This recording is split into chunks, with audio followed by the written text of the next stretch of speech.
everybody. Welcome to Impossible Coin. Most days I'm Brian Cartwright. Today I'm Brian Cartwright Extra Tired Edition. I have added the Busy at Work and Seasonal Depression Issues DLC. Oh, fuck. I don't know. See, it's summer. Wait, seasonal summer depression? There's something Summertime sadness, Tegan. There's something about, like, August, September, which just grabs a hold of my paper bag and twists. You know? It just happens. It happens. Do you at least get the joy of, like, do you remember the 20th night of September? Yes. Do you at least do that? I, in fact, have no idea what the shit you're talking about. What? It's a song by Earth, Wind, and Fire, Brian. It's called September. It's universally loved. You can't be sad in September because of the Earth, Wind, and Fire song. It's literally illegal. Actually, it's really funny because that song is actually about the 30th of September, which also happens to be the birthday of my boy Joel. Shoutouts to fucking Joel. And, shoutouts to Joel and his memory reminding me of Tulip so I could bring it to the attention of one. Who are you? Who are you and why do you already know everything that Brian Cartwright loves? Brian has recently just discovered Tulip. Joel, actually, you know what? He's had so many fake last names that I can't remember his actual last name. I was about to call him Joel Fishman, and I know that's wrong. I appreciate Joel even more right now. Yeah, right. But we used to play fighting games. Recently, I had a Facebook memory of a day where I was hanging with my friend Tony, and we played Monster Hunter, and Joel was playing Street Fighter Cross Tekken, and just, like, bullying people with the Mega Man Ryu skin. And that was fun. But Joel has actually a weird but impeccable taste in video games, and I just had a deep memory unlocked when I was buying Dodgeball Academia of Joel showing me this game on the PS2 called Tulip, which is a weird, like, Newtown life sim in the style of, say, like, Harvest Moon or later Animal Crossing, where you were in this new town and you were trying to build up your relationship with everyone so that you could kiss them. And everyone was, like, strangely dangerous. I remember the doctor who would chase you through the streets with a syringe if you happened to meet them on the streets at night. And you'd wake up in the morning with a certain amount of your blood suddenly missing. Brian was recently looking at the art for the policeman. Brian, tell me about this policeman. Tell me. You mean the cute, evil policeman? Sure. Regular cops don't even have the decency to be cute. But I earlier yelled, "Who are you?" because you're a host of this show. Oh yeah, my name's Rocky Hardy. You might know me from just being loud in general places if you're in the El Paso area. I'm also here with Tegan Somerset. Yep. Who probably has a different type of notoriety. I don't know that I have any notoriety, unfortunately. Fair enough. I was voted most likely to be infamous in high school. Does that count? Yeah, totally. Fuck, most likely to be infamous. Yeah, God right? damn it. Could you imagine me being infamous, please? Yes. What? But, some things have to happen, and they haven't happened yet. So, I'm gonna let those go. Huh. Oh, wait, the only other game developed by this development house of Tulip was Rule of Rose? These are the Rule of Rose people? Yes, actually, yeah. Jesus fucking Christ, I am... But yeah, shoutouts to Joel for laser targeting Brian without even meaning to, because that sounds like some shit Joel would do. Oh, man. Teeks, what have you been up to? Nothing. That's a lie. That's a little that's bit a of lie. nothing. Yesterday, I had my first guilt-free day off. Okay. Which is a thing that I don't have, because if I'm not working, what good am I to society? Anyway, so I took a nap. Hell yeah. It was really good. I haven't taken a nap since 2012. I haven't taken a nap since 2012. Tegan, we had a whole pandemic. You didn't take one nap during the pandemic? I didn't take a nap. Yeah, I just took a nap. The only time I take naps is when I'm sick. Fair enough. But that's because your job when you're sick is to sleep. Yes. So this was my first, like, guilt-free nap. All I was right. not sick. I just took a nap. All right. Because I wanted to take a nap. Okay. Have there been guilt naps? You said this is your first guilt-free nap. So a guilt nap is when I have been definitely working myself too long and I fall asleep on accident. And then I Amazing. feel shitty about falling asleep. Yeah. Yeah. So then I'm like, I wasted my entire day. Everything is ruined. I have to work twice as hard, and I stay up extra late instead to do whatever it was I was supposed to do during my guilt nap. Damn, Teagues. Like, I'm not gonna lie to you. There were some days during my pandemic job where, because I had so little to do at work, that I would wake up, clock in at like 7:45, and then nap until about 11 because no one cared. That's wild. That's so crazy. So They can never know. I think like the hottest strat when you're working from home, normally come time to eat a sandwich and sip a drink, and take a lunch. Be like, I could take a lunch. I could take wimpy lunch, or instead I could invest in the Chad nap. I've also done that. Yeah, like I'll just like go to sleep during my lunch hour because I'm already at home. And then like at 1 p.m. when I'm supposed to be back at work, I'll just be sitting in front of my computer, but also eating a sandwich. That's the one. That is the strategy. I feel that. Yeah. You guys take lunch? Tegan, please take lunch! Lunch is so good! I don't eat! I don't eat! What am I supposed to do during lunch? It's a waste of my time! Take a nap, Tegan! Take a nap during lunch, whatever! All right, Tegan, look, like, even if you don't, like, I'm not going to try and fight two wars at one time. So I'm not going to tell you to eat food on that time. But what I will tell you is that you will ultimately end up being more productive with the time that you do devote to your work.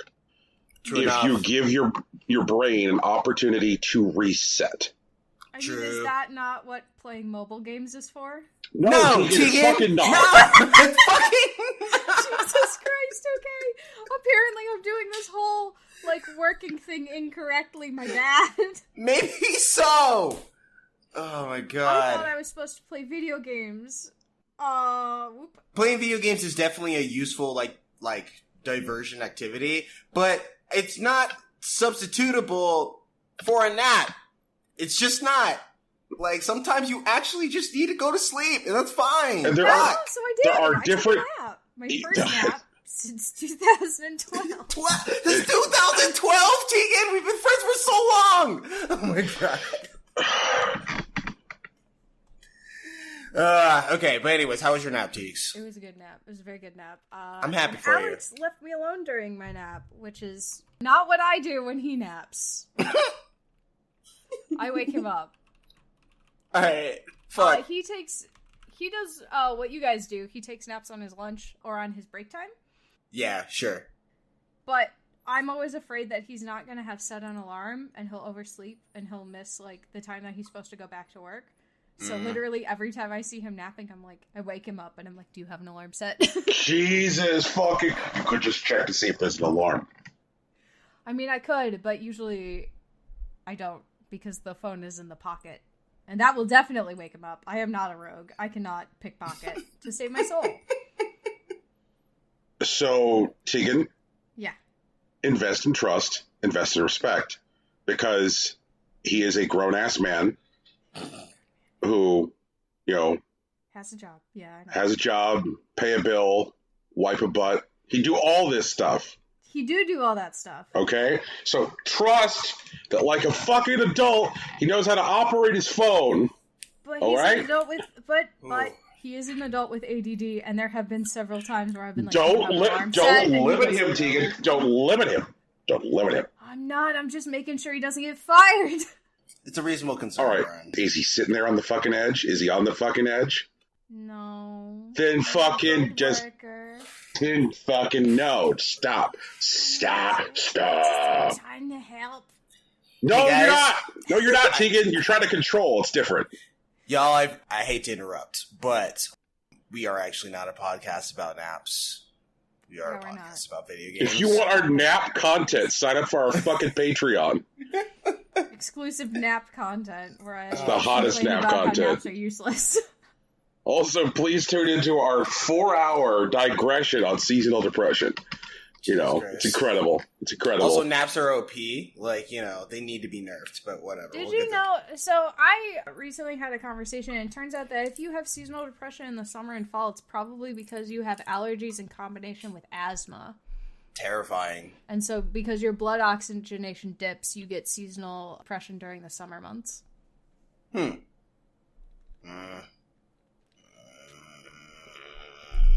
Hot strat! Use an inhaler. Oh my god. Get them good steroids going. So, like, I've taken to eating a weekly dinner with my mom lately. Mm-hmm.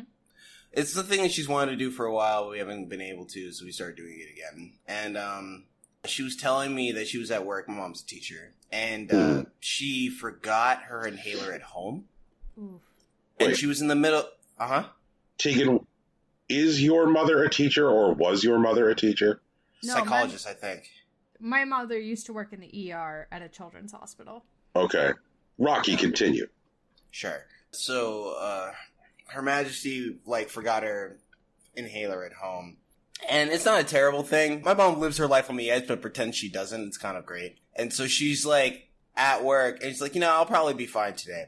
Because she had, like, an emergency inhaler. It's not the one that she prefers to use generally, but, like, worst comes to worst, she could use that. Yeah, because it gives you the shakes.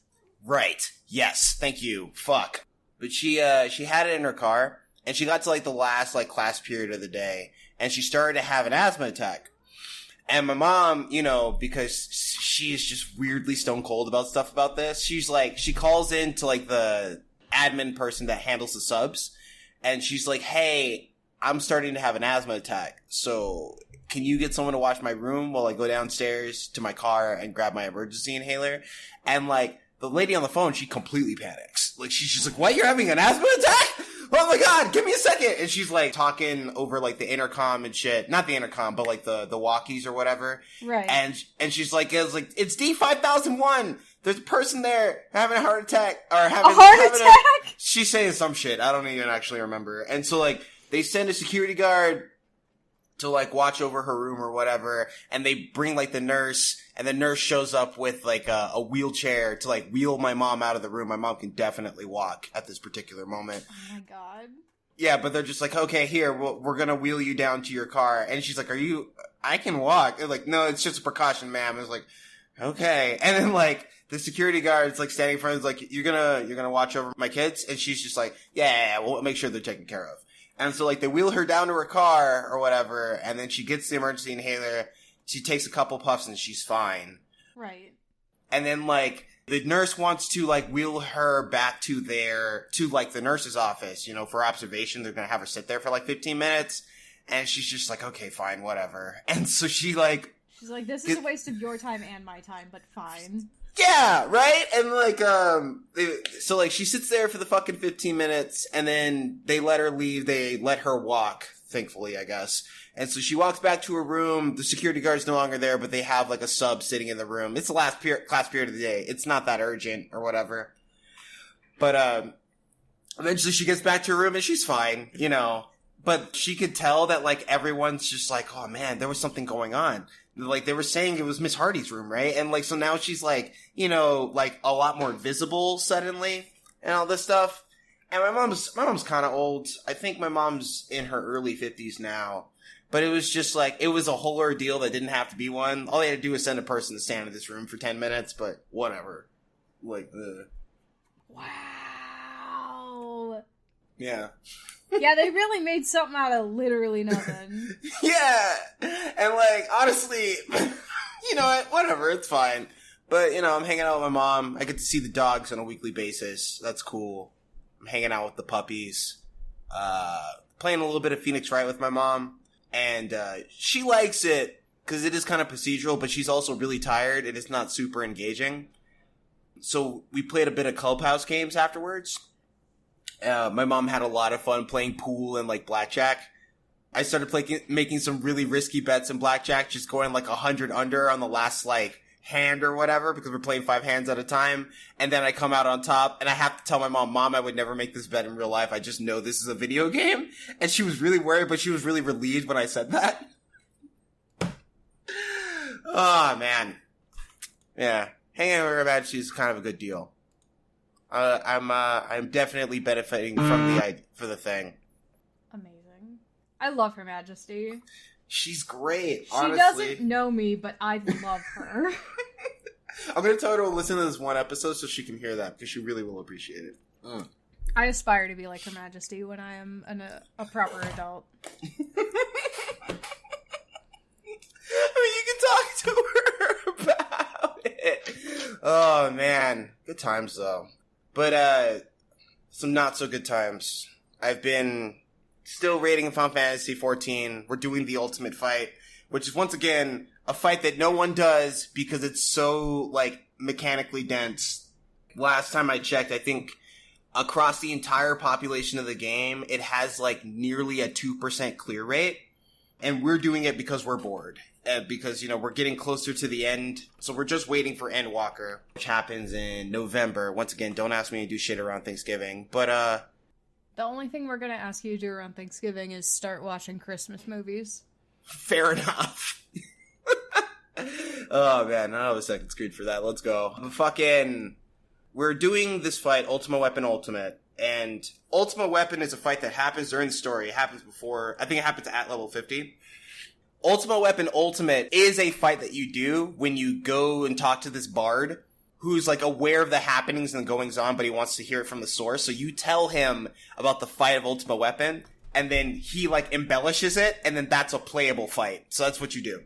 And so, like, Ultimate Weapon Ultimate is a big, long fight where you have to fight 3 primals in a row and then fight Ultimate Weapon, but, like, more powerful than it actually was.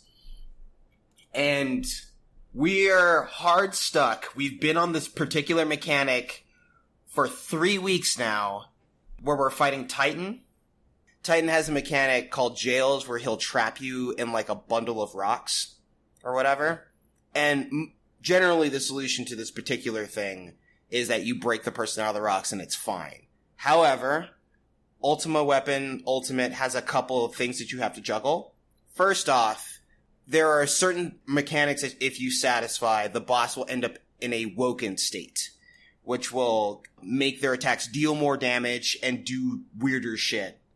Also, if you kill a boss that's woken, it'll drop a buff on the ground that someone can pick up, which is called Beyond Limits, which will make it so that if you use a level 3 limit break, it'll refresh the bar as if you've never used it. So it's essentially a bonus level 3 limit break. But once you beat the first 3 primals, there's like a mini phase where you have to use 4 limit breaks in a row to survive.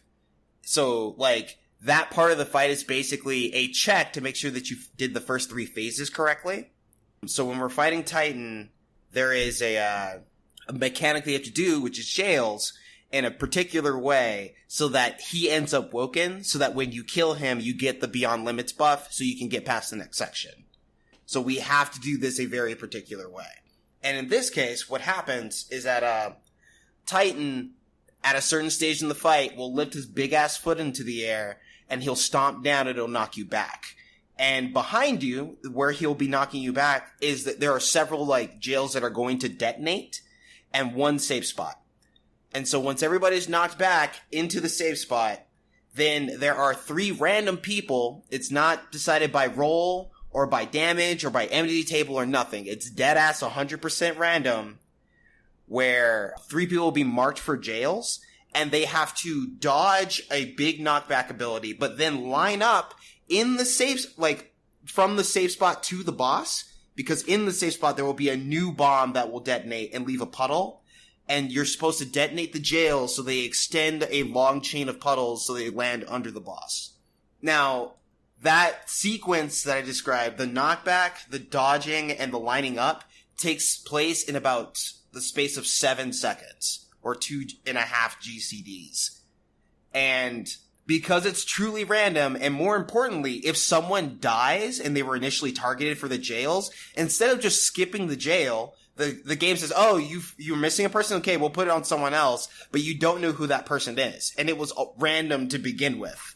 And so we've been stuck at this particular mechanic for the past 3 weeks because it's that tenuous, in addition to the fact that, like, you have to do about 7 minutes of fight before you get there. And so one of the things that we've been trying to do is find ways around it. And there are some people who did this years ago who got so upset about this fight that they decided to push against the limits of the game and start reading its code and trying to use that to, like, identify it. There is a plugin that you can use on PC called Trigonometry that will read who the boss is targeting based on the code in the game and then publish that as, like, a text on, like, your game screen, your overlay, so that you can read out what it is. And so some of our players have been trying to do that. And there's also a Discord bot that will read out in the chat, like in the Discord call, because we usually communicate through Discord, who is getting targeted. And then we can react to it that way. So we've been playing around with a lot of different solutions as to how to deal with this. And there are definitely people who, like, looked at this and decided this is bullshit.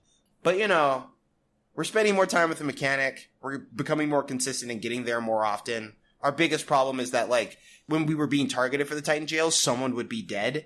And so, like, it was harder to adjust to, but we're getting better at that. I think we'll actually get past it next week. But, you know, fucking Titan jails. Jesus Christ. That's too much. No, I get that. Like, I was telling a friend about it, like, Titan, and then, like, he, like, looks at me, and he's like, I don't believe any of that is real. I believe you just sat there and just made up some shit to yell at me for the past 5 minutes. And I'm like, no, this is the game! This is what's happening! Like, I have watched you do some of these fights, and, like, every time I see them, I'm like, I don't know what the fuck is going on, but wow, those are a lot of things going on. Right? No, okay, but here's the thing. Two of my raiders, Celiphius, Firestar, and the Doza, they are both professional software engineers. And so, like, Doza was, like, looking at Titan jails and is like, this is kind of insane, but I feel like I could code something that will tell me what I need to do. And so, like, he's been, like, working on a plugin to, like, make it or whatever, but then my co-healer, Chromosome Thief, while we're not raiding or whatever, he's, like, fiending for an answer to this question. Like, how do I call this out so my team doesn't die? And he's just, like, swimming through, like, the Reddits and, like, the Discords of, like, people who have done this fight before. And they're all like, use this plugin. And he's, like, going through, like, 12 different websites to find the plugin and, like, install it and shit. Our melees, like, Falling Claw and Maximilian Gold, they are always consistent. Like, they may not be big brain or whatever. In fact, like, our samurai calls himself smooth brain a lot, which I don't honestly believe. But, whenever they understand a mechanic, like, if we tell you, do this, this, and this, they're like, got it, I'll do it every time. And so, like, these are definitely the people that I'd want to clear this with. They are players that I trust.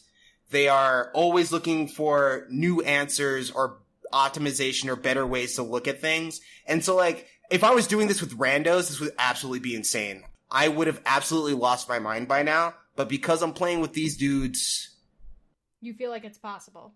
Yeah, I know that we can do it. It's just a matter of time. Like, this boss can't kill us in a way that matters, and that's fine. So, like, we just gotta figure it out. We're gonna beat this thing.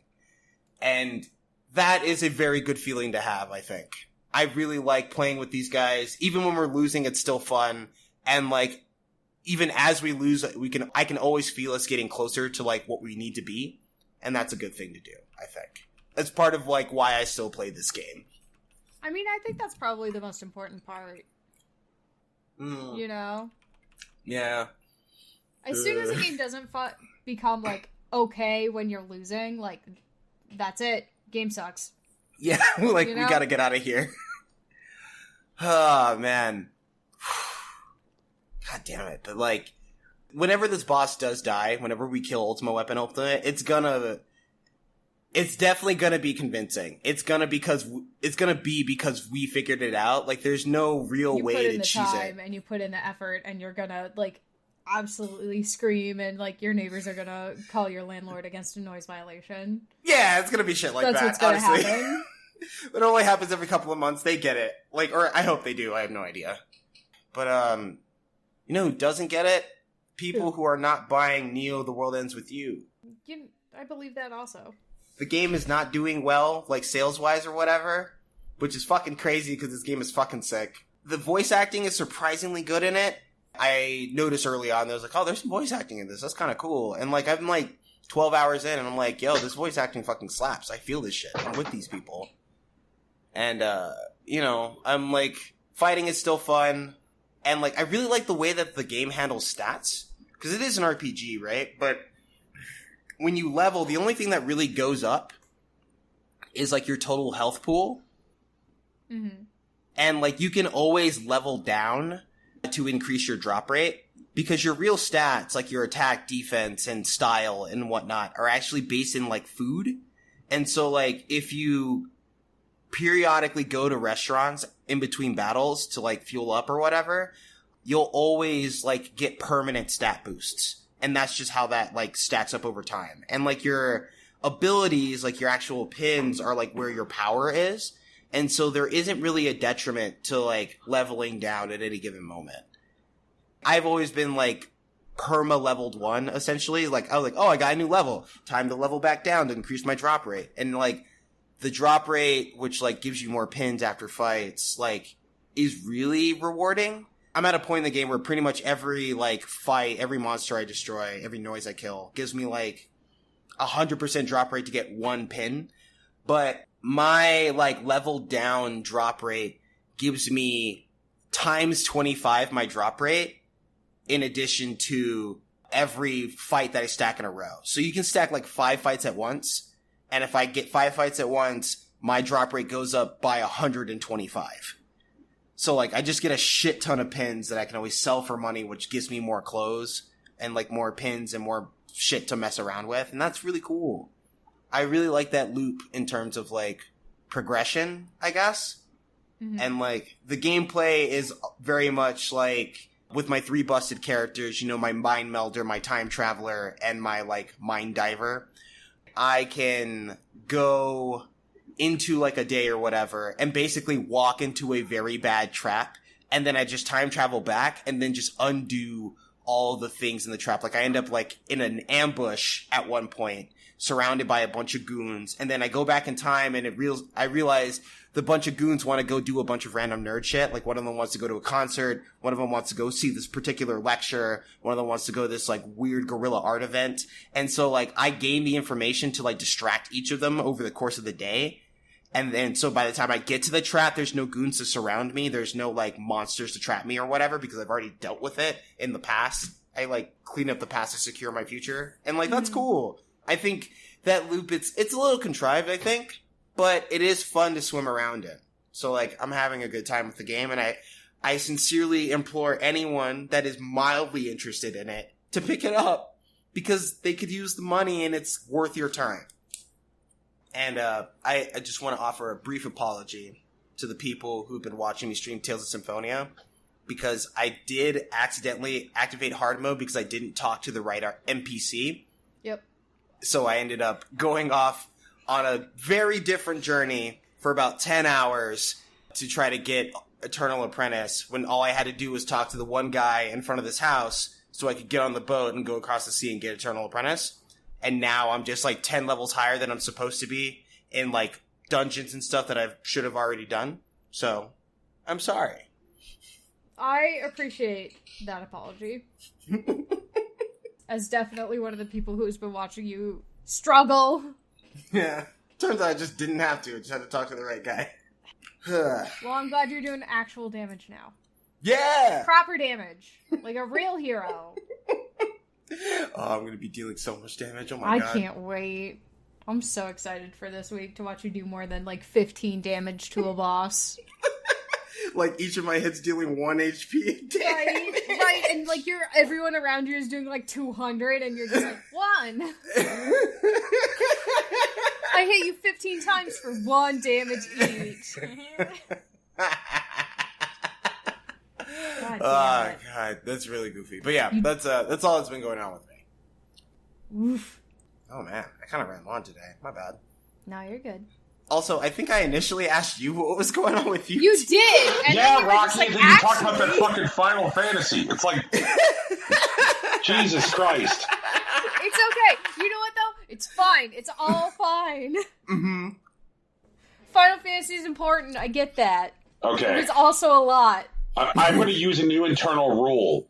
If I could finish an entire game of Spell Tower while someone's talking about something, we've talked about it too long. Fair enough. How are you going to do that to time yourself, though?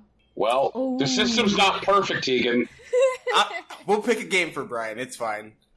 Like, it's one of those things where it's like, Jesus Christ, this is such inside baseball. Unless you're as far up this game's ass as Rocky is, there's just no way you're going to... No, it's fine. It's fine. I got a decent chunk of it. I understood how bullshit it was, at least. Like... Which is what I was trying to convey. So that's fair. Yeah, it works. That game is bullshit. Like, some shit, oh my god. I'm trying to create a visual in my brain. I don't know how it would work, which is someone throwing their own car out of their car's window. I don't know how you create it. Like, because it defies physical reality. And the thing is I know I have done this on this podcast. There are things I have talked about on this podcast, which are, I would call the same frontier. But, like, imagine a man driving down the road and going, well, that was a podcast, and then he, like, throws his car out his own car's window. I don't know how you do it. We're going to have to get the best scientist on it. That's our new Patreon tier. Throw your own car out your car's window. Tegan, tell us about Skyward Sword. Skyward Sword's great! It's always good. I'm big and stupid. I'm so smart. I'm so dumb. I hate the desert. I hate the desert so much. Hey, at least I'm seeing it this time. So This there's is that. only the first time. I'm gonna have to come back here. I can No come back fault. and do this again. Oh no. The second time's better. Okay. But yeah, so we got almost all the way through the Lanayru Desert dungeon, and then I was like, I'm out of potions, and I don't have full hearts. I'm gonna come back and do the boss later, and then I never came back and did the boss. Oh my god. Whoop. I said, we'll do it this week, or I'll do it, like, later today or something, I don't know. We're having a good time. We got to meet the best dudes, the tiny robots in the Lanayru Desert, and the time stones. We got to do the time stones. Brian, do you know anything about the time stones? No, because the first time I tried to play this game, like, an eon ago, by the time it came for that, I had already tapped out and said, fuck it, I don't want to wave my hands in the air. I'm not trying to resurrect no fairies. Like, I'm not trying to, command a marching band. I don't know. So, like, by the time it came for that, I didn't know. So, this will be new to me. Hashtag new to me. You've been playing the remake, though. Yes. So have you gotten to the time stones? Negative Ghost Rider. You haven't made it to the third dungeon yet? Sorry, Tegan. Jesus What fucking are you Christ. doing? What am I... No, it's okay. Tegan, I'm so sorry that my priorities do not match up with yours one-to-one. No, I am just giving you shit. It's Okay. fine. I don't know. It's just funny to me because you started this game like a week and a half before I did. I sure did. Okay, so the time stones are these stones that control time. Nearly. And what they do is if you smack the time stone, it takes you back in time, like 500 years. But only for the pool, like the radius of where the time stone can reach, not the whole area. Mm-hmm. And it's a very cool mechanic, and I think you will like it a lot when you get there. Well, there we You go. do that so that you can meet the little robots, because the robots are so good. I just like robots. I just like small robots. They're very cute. They're very concerned about being captured by the enemy and having all of their electricity drains. And all their little faces with little exhorts. Yeah, like that! Just like that. They just sound like that. It's great. They're great. I love them. We gotta fight the boss for the Lanayru Desert, and then we'll have finished the first half third of the Zelda game. we'll get into the next part, which is, I do believe, the segment where you give the Master Sword its full power, which is very fun. Also annoying, but also very fun. But also, it is what it is. There's more dancing fee and that sort of thing. You do get a harp eventually. It's fun. But yeah, can't wait. Looking forward to it. It'll be a blast. I also played some more Genshin Impact. I've just been wandering around Inazuma. I haven't really been, continuing the storyline, which is really bad because, the new Sealy event has started. It started Thursday, I think. Where you can, if you do the thing, you get a new Sealy companion. You can, the 3 colors that they offered initially are being offered again, the pink, the blue, and the gold. But you also have a choice of a purple Sealy this time, and I definitely want to get the purple Sealy, so. And I need to start getting more Primo Jumps so I can be ready for Ball, because I'm ready to wail for Ball. I want her so bad! I don't even know how she plays yet, and I want her. All my favorite characters so far have been Electro, so I feel like it's only appropriate that I get the Electro Archon. And that'll be fun. I'm excited. I really like Inazuma, but there's so much to do. I forgot how much there is to do when a new area opens, and because of how Inazuma, is designed, there are so many new puzzles that, my brain can't wrap its head around all of them right away, and so I'm just I'll come back to this later, and then I don't come back to it. There are a lot of puzzles where it's so there's these new puzzles where, there are these rocks that are, kind of floating, an inch or two off the ground, and you have to hit the rock to turn it so that all of the designs are facing the same direction. Okay. And once you get all the designs to face the same direction, a thing will pop up, a treasure chest will pop up. That's been fine. But the ones where it's you have to bridge the electrical current from point A to point B, some of those are really fucking with me. And I'm just I don't know. Do I count? Do I have to stand in this puzzle? Or do I just have to use the things? Can I stick, if I throw my little Kuching's little feather out, will that count as a waypoint for the electricity to travel through? Because sometimes it seems to, and sometimes it doesn't. And I'm not sure if it's a bug, or if it's supposed to be like that. Ooh, it's giving me the big brain headaches. And it's making me feel real dumb. I get that. Jeez. It's alright, though. Figure it out or I won't, but man, there are a lot. Ooh, I forgot how many quests come with a new region. I remember when Liyue dropped, and everyone was all excited about Liyue, and I was oh, nice. And I went to Liyue, and it didn't feel so overwhelming. And I think the reason it feels more overwhelming is because Inazuma is an archipelago, and so all of the stuff is condensed. All of the puzzles are right here. And, right. I can't walk, 10 feet without running into a new puzzle. And so it just feels like there's so much more to do. Where in Liyue, everything is, spread out. And because of the, terrain differences between, the top parts of the mountains and the bottom, the valleys that are created, it feels like everything is spread out more, even if it's not. It is, though, because Liyue is fucking huge. But there's also, a lot to do in Liyue still. So, I don't know. This feels... The vibe is different. I get that. Definitely has different vibes. It's very pretty still. I do enjoy it still. I'm trying to avoid, the main storyline, though, because I did say I was going to try and stream it. But, I'm sorry, I gotta get my Primo Gems for the Archon.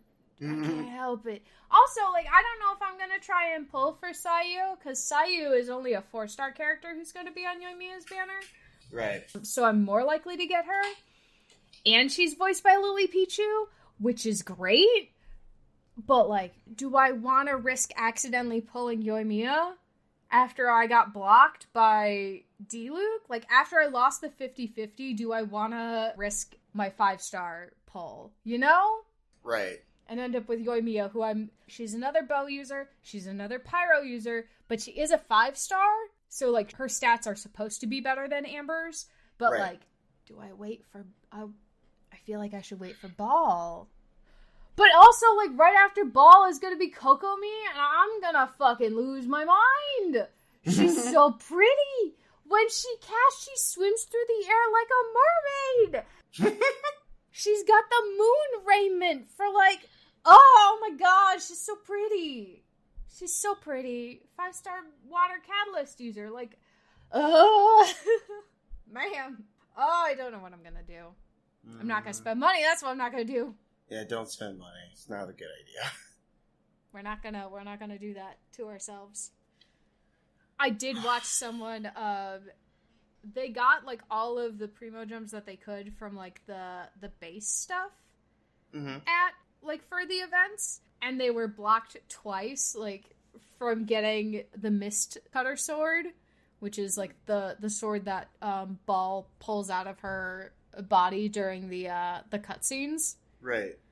And he's like, I want that sword, because I'm a Kuching main, and it's apparently a very good sword for Kuching. I need it. And so he used all the primo jumps he'd saved up. He got 2 5-star weapons. Neither of them were the sword. So then his next 10 pull was guaranteed, like, his next pull that had a 5-star weapon, it was guaranteed to be Mist Splitter. And he's like, okay, we're gonna do it. And so, like, he got as many primo jumps as he could, and then, like, he spent, like, $10 so that he had enough to try and get Mist Splitter. And he got it, like, right before he ended stream. He was like, finally! I'm very excited for him, because he definitely, like, put in the time to get it. So, wild. It's It was wild. Right. But, like, I already know that life isn't for me. But I'm probably gonna live stream trying to get Ball, and I hope I get her. I want to believe. I want her so bad. I want her and Kokomi so bad. Kokomi's so cute. She's just so cute. She's got that, like... Ball's, like, got big, like, step on you energy, you know? Like Beto. Yeah. But Beto's, like, nice about it, and Ball is not nice about it. Right. And Kokomi has, like, older sister, like, scolding you energy, like... You know, I can't believe you forgot your lunch at home again. Don't make me bring it to you again. Like, that kind of stuff. Like, oh, I'm sorry. Please, help me learn how to cook so that I will do better. And she's like, okay. Oh, anyway. So that's what I've been doing. I've also been playing more Project Makeover. They did a new girl. They dropped in a new person who's like, so I did finish, the one I think I was doing last time was the International Spy, I think is where I was last time I talked about it. There's an international spy, he works for His Majesty, and you have to, like, redo his spy house so that, like, he can have his family over and, like, cook dinner for his kids in a kitchen that he doesn't actually have in this room. I'm like, you accidentally, like, set off an exploding teddy bear and shit. It was a time. And now I'm helping an endangered species wildlife photographer set up a, like, mountain cabin in, I don't know, it's just mountain cabin, I guess. But, like, a tree fell in it. And so, like, the first thing I had to do was remove the tree and then shovel all the snow out of the house. And now it's, like, it's a nice little one room, good sturdy walls. I built a balcony on there. There's, like, a telescope and some fairy lights. We gave her a new computer so that she can edit her photos, like, that kind of stuff. It's very nice. Like, I'm very pleased with it. And the next dude I'm gonna have to help is a recently divorced farmer who is living on, like, a rundown farm. I have to renovate his barn house. And they just, oh god, they added so many new people. There's a collector at the end. There's a pirate. There's a cleaner. I can't believe there's a... Episode 23 is called Batten Down the Hatches. A pirate who needs a new outlook to save his business, shiver his timbers with a new style, update his ship from Jolly Roger to luxury cruiser. God fucking, this is great. There's also, like, the one before him is, like, a girl who runs a food truck, and, like, you have to set up her new food truck. And that sort of thing. It's wild. Like, all of these people you're, like, genuinely helping, which is nice. They're not just, like, their fashion sucks, fix it. It's like, no, these people are, like, having a real problem, and you can help start them out on the right foot by fixing up their shit for them. You know? For sure. I don't know. Feels better than, like, the advertisements make it sound. It's still hard, but whatever. That's it. That's what I've been playing. Brian, how's Astro's Playroom? It's great. It's warm. It has a sense of joy about it that, like, I wish more first-party games from Sony had. Okay. Astro is, like, a adorable, fun, playful mascot. The whole game feels, like, really, really irreverent. Like, there's this huge cuteness to all the little, like, Astrobots, like, polishing and cleaning the various pieces of, like, PlayStation memorabilia, like, as you find them, you know, like, hidden throughout the levels. And I'm just, like, sitting there thinking, like, has Sony ever had a, you know, like, a mascot like this before? You know, because, like, Crash belongs to Activision, and Crash is now, like, everywhere. So not really that.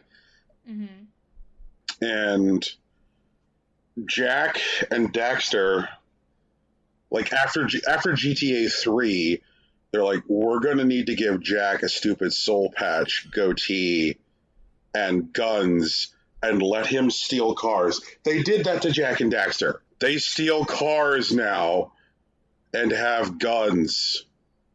And I can't think of a time where they've released something which is like this warm fuzzy, this like having cocoa on a winter's day kind of feel. Like it's something which seems to like revel in the fact that at this point they have, you know, over 25 years of history with the PlayStation brand, and they have like a catalog of games that people love on the platform. It's just so much fun running around the little Astro levels and encountering little Astrobots recreating scenes from games which were like iconically associated with the platform. Tegan, you find a little Astrobot who's struggling to stay balanced while he's carrying a whole bunch of boxes on his back. He a little Death Stranding Astrobot. Oh, I see. Yeah. Oh, that's cute though. Yeah, and it's all throughout the levels. Like you'll find little Astrobots like recreating moments from like other PlayStation games. So, like when I found an Astrobot who was like walking around holding a net, and then I saw another Astrobot peeking his head out from a bush with the Ape Escape fucking helmet on, I was like, yeah, that's my jam. And like the whole game feels like that.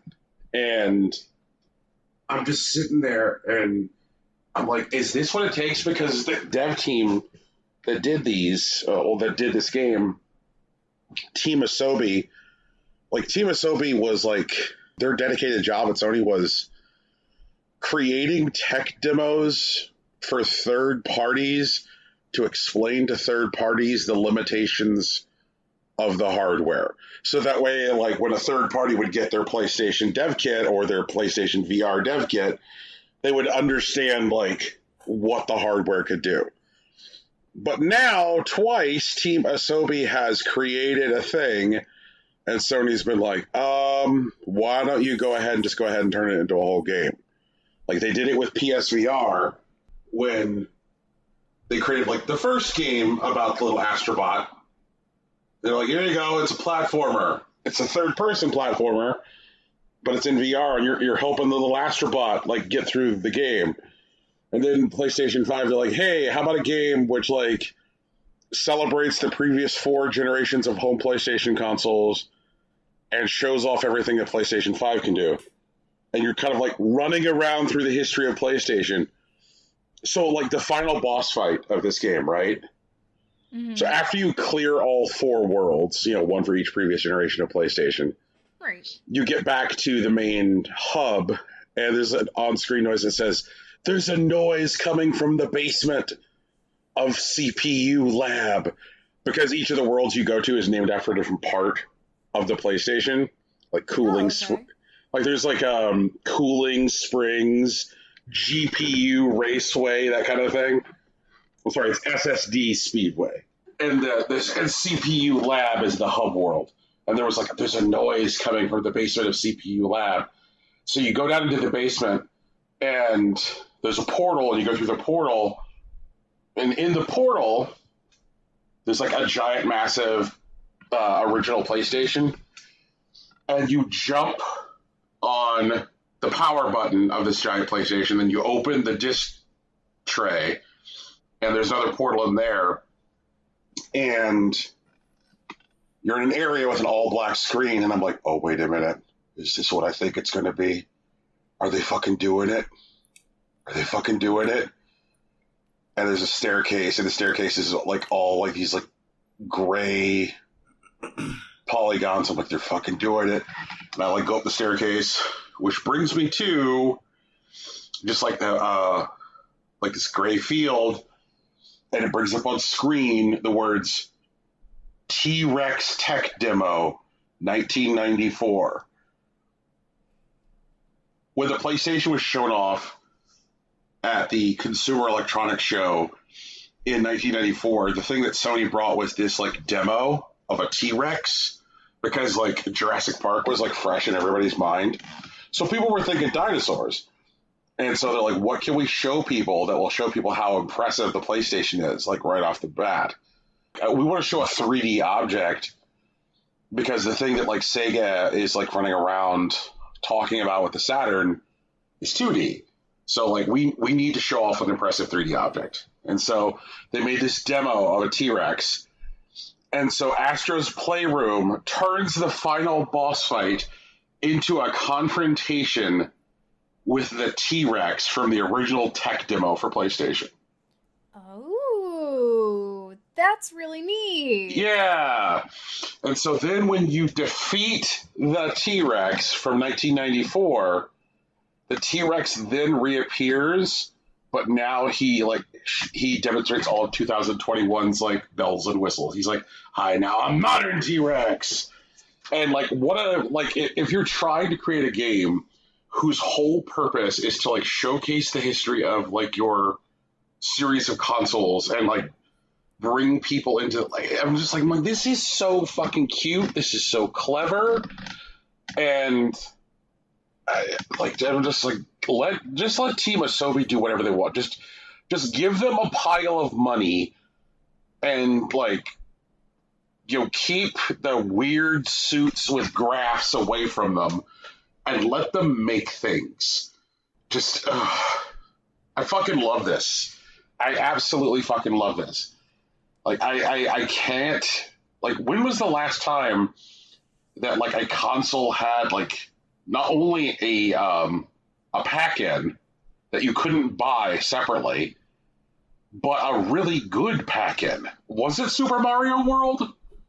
Because you had to buy Super Mario 64. Like, it was not packed in. Like, Wii Sports. Huh? Wii Sports. Wii Sports! Okay, there you go. That is the last time there was like a super good pack-in that you couldn't buy separately. Like, Jesus. And it's also something like Sony's never really done. Sony's always been like, fuck y'all, you gotta buy a game. It's cool that you brought this home. Fuck you, buy a game. Like, man. Do y'all have any questions or thoughts about the Astro's Playroom? I'm glad you're enjoying it. I'll tell you what else I'm enjoying. Schadenfreude. Anybody here ever play Schadenfreude? I play it all the time on this show. Okay. So, I think I may have previously reported on this show that I've been blocked on Twitter by Tommy Tallarico. Oh, I didn't know you were blocked. Oh, yeah, Tommy Tallarico has blocked me on Twitter. Well, now, not just Tommy Tallarico has blocked me on Twitter, Intellivision has blocked me on Twitter. Oh, Jesus Christ, Brian. That's kind of amazing. So, like, Intellivision had been, and by Intellivision I mean Tommy Tallarico, because you can use them interchangeably. Tommy has been out there talking about how, like, oh yeah, like, it's coming out October 10th, October 10th, October 10th. That's the big day. Very special day. You know, Intellivision Amico coming to you. And press X to doubt. He promised this update by July 31st on manufacturing pipeline. And for those of us who've been following this thing closely, because we think that there's more than a small chance that this thing is either a scam or it is so woefully mismanaged that, like, they're just going to spend all of the money on dumb shit before they ever get to release anything. Mm-hmm. We're like, Tommy, you have not even sought FCC certification for the transmission between the controller to the device and the device to the controller. You haven't sought FCC certification. There's no fucking way that this thing is coming out on October 10th if you're not even FCC certified. Because if you're not FCC certified, how could you have started your manufacturing pipeline? And if you don't have a manufacturing pipeline, how are you going to have dog shit in people's hands on October 10th? Like, it is so amazing to just watch, you know, like, the parallel stories of, like, the Intellivision Amico and the Playdate, because it is totally like fucking Goofus and Gallant. Like, over here, it's like Gallant has a 20-year history as a successful middleware developer for Apple and Windows. Goofus was created in 2018 to make a fucking Kickstarter. You know, like, mm-hmm. Like, Gallant had a successful history of publishing highly acclaimed and commercially successful software before turning their attention to hardware. Goofus ain't made shit.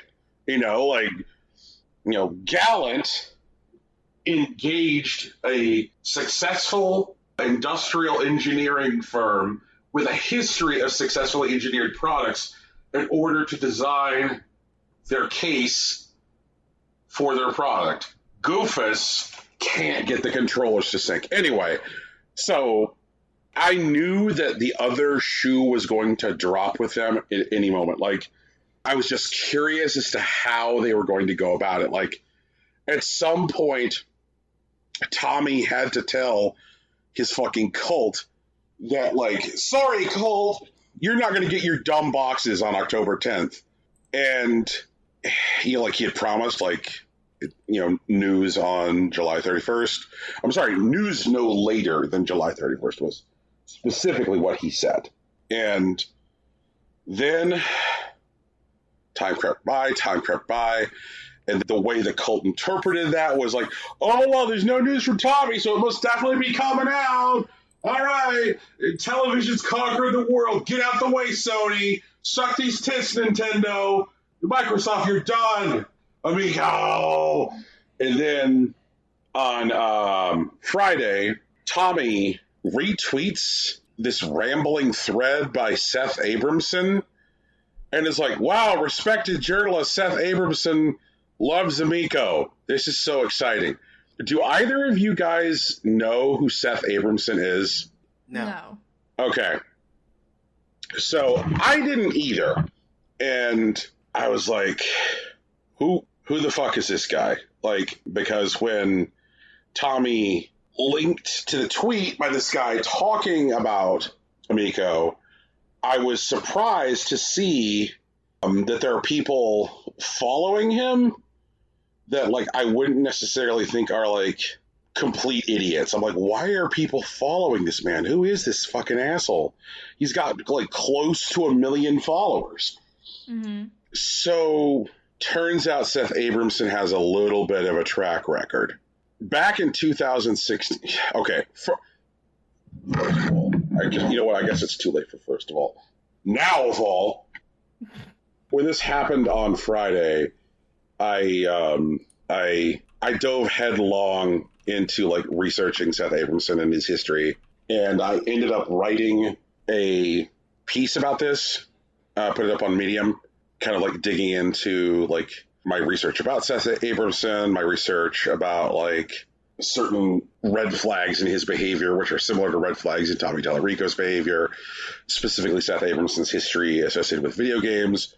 So if you've got about 13 minutes to spare and you want to read about 4,000 words about this guy, I have written them for you. So Seth Abramson, like, kind of rose to prominence back when HuffPo had HuffPo user blogs. Do you remember the HuffPo user blogs? Vaguely. Okay. No. So at one point, the Huffington Post had these user blogs, which they advertised as a way to share and distribute user-created content. But what they actually were was a way for, like, Huffington Post to have, like, increased page depth without having to pay anyone. Right. It was an idea to, like, have more stuff that they could put up on their site without paying more writers. Right. It was a thing that a lot of mainstream publications were experimenting with at the time, like, air quote, like CNN, citizen journalists, et cetera, et cetera, et cetera. Probably the most prominent example of this, which still exists, is Forbes. Think of all the times that you get, like, shitty links to Forbes.com, and you're like, why the fuck is Forbes covering this HDMI adapter for the N64? The answer is Forbes is not, but somebody has, like, a Forbes blog set up. Okay. So this was a thing that HuffPo was still engaged in 2016. And there's not necessarily, and this isn't necessarily like an indictment of people in general, but there isn't a lot of, like, media literacy that people have regarding this kind of behavior by larger companies.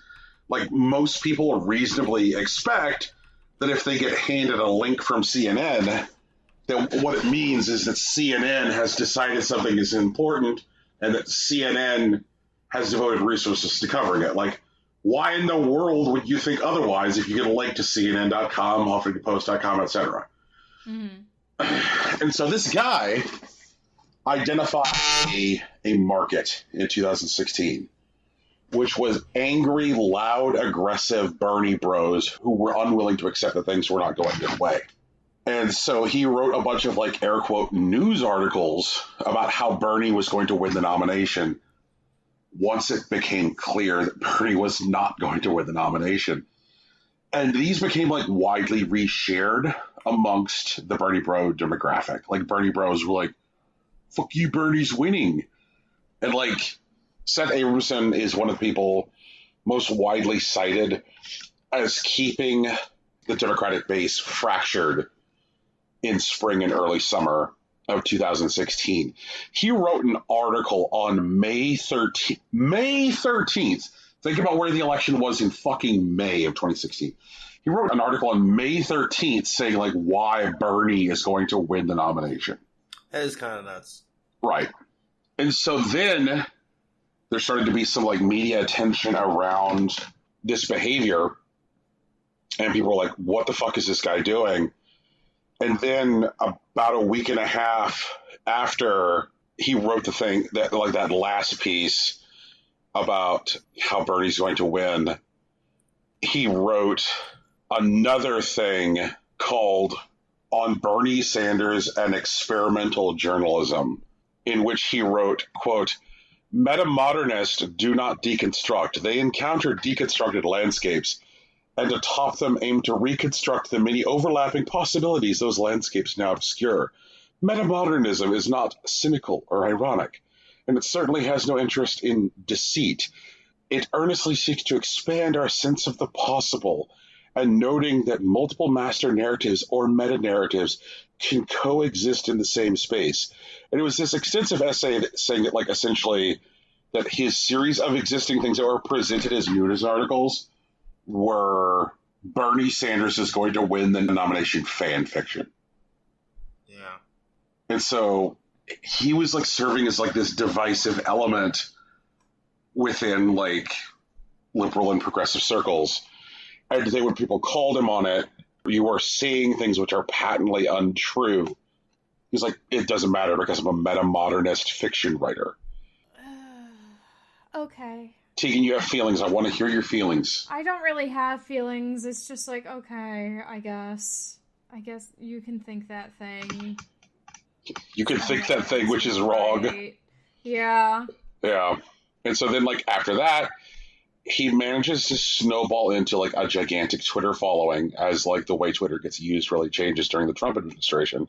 And he starts to, like, write these tweets, which are, like, weirdly, strangely angry and urgent, which, like, get shared amongst, like, that tight, and I bet y'all know some of these. I knew some of these. You know those, like, friends of yours, apparently I'm a fucking pirate, those friends of yours who would be like, hey, we won't have to worry about Trump for long. He's going to get removed from office, like, next week. The progressive people who were convinced that at any given moment, charges were coming. Like, the people who thought the impeachment was happening, like, in 2017. Okay. If y'all didn't know any of these people, consider yourself blessed. But, like, he would write these, like, tweets where he would kind of like repackage mainstream news, but give them this, like, weird, scandalous reinterpretation where he would, like, air quote, analyze the news and provide a more insightful view of what the news means. Like, one particular example of this bullshit was a tweet from December 2nd, 2017, where he wrote, "Attention," in all caps, "if John Dowd has lied, is lying, or does lie about whether he has authored a tweet in which Donald Trump admitted committing a crime, A, he has himself committed a crime, and B, he'd be disbarred from legal practice immediately. America needs an answer on this now." Yeah, I see why that guy has 1 million followers. Yes, right. Because he's feeding, at the time what he was doing was like,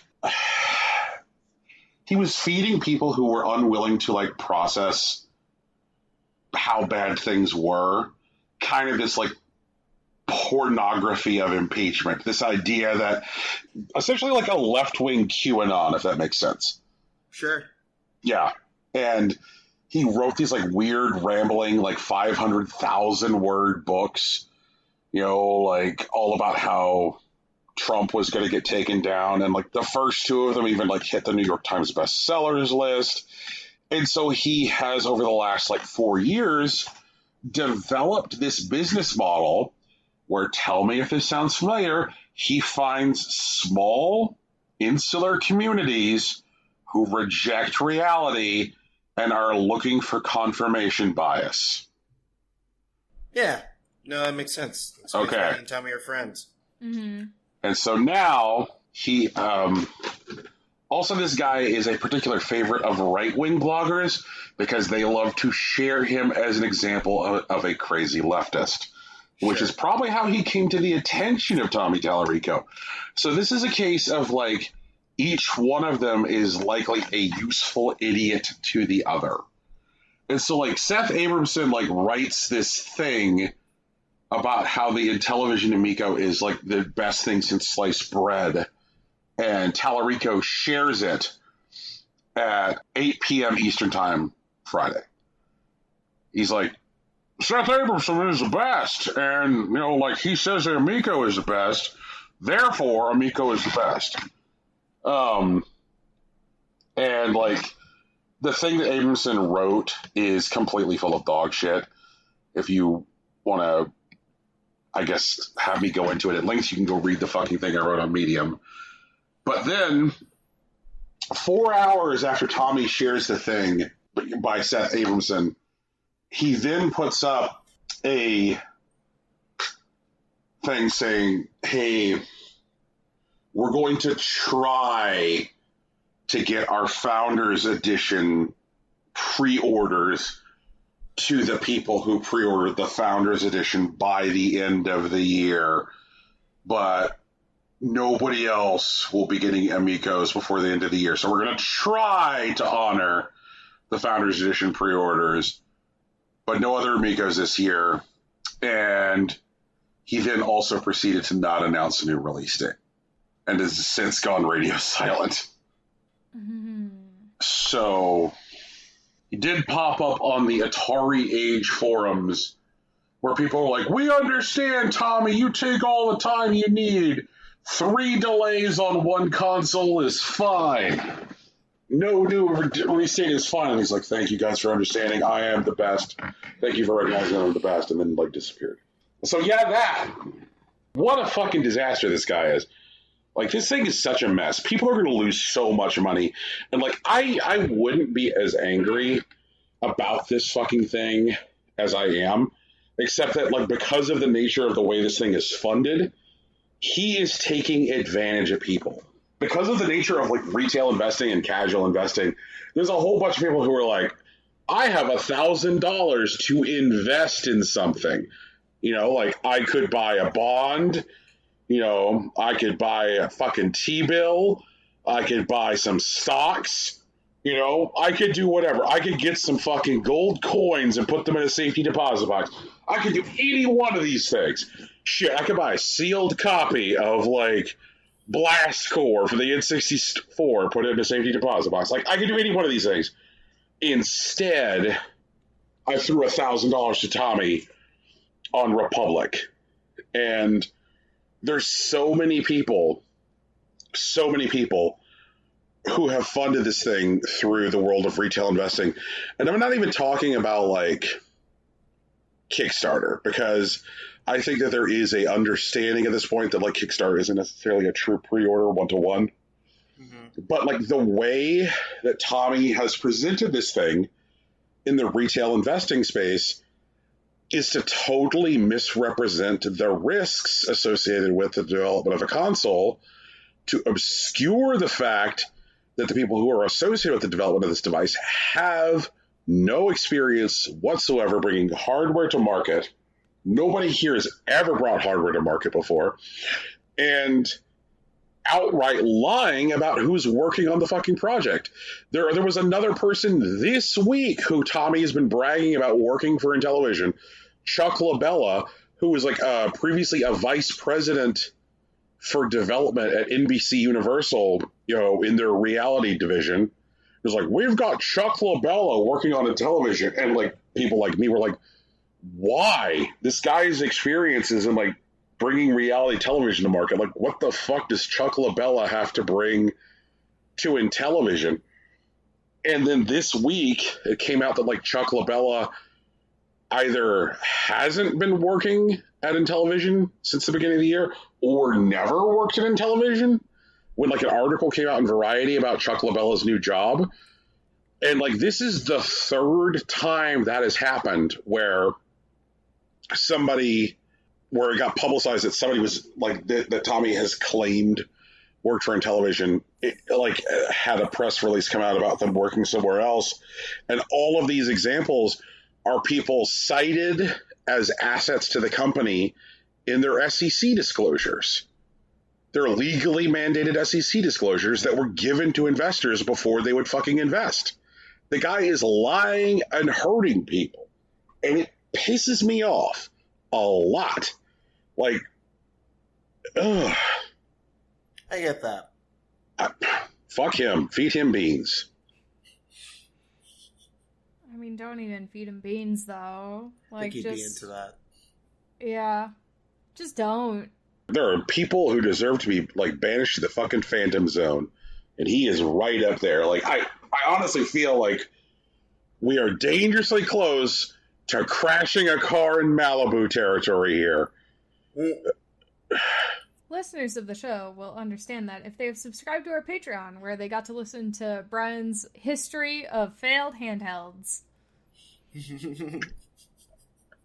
Ugh. Damn, we're doing audio footnotes now. Let's go. Yep. It's to encourage people to subscribe to the Patreon, where they get lots of exclusive content, such as Brian's history of failed handhelds. Yep. True enough. Yep. Shout outs to Joe Spiro, who on Twitter was like, but the PSP failed, though, and gave me a stroke. It was very funny. It was a good time. Mm. So, shout outs to Tommy Tallarico, burn in hell. Yeah, fuck that guy. Would y'all like to discuss the news? Yeah, sure, let's do it. So, some of us, myself included, forgot for a hot minute that Epic versus Apple had a twin brother, which is Epic versus Google, which is a whole other court case. Right. Yeah. And we got some document revelation from that this week. And boy, oh boy, there was some good stuff in there.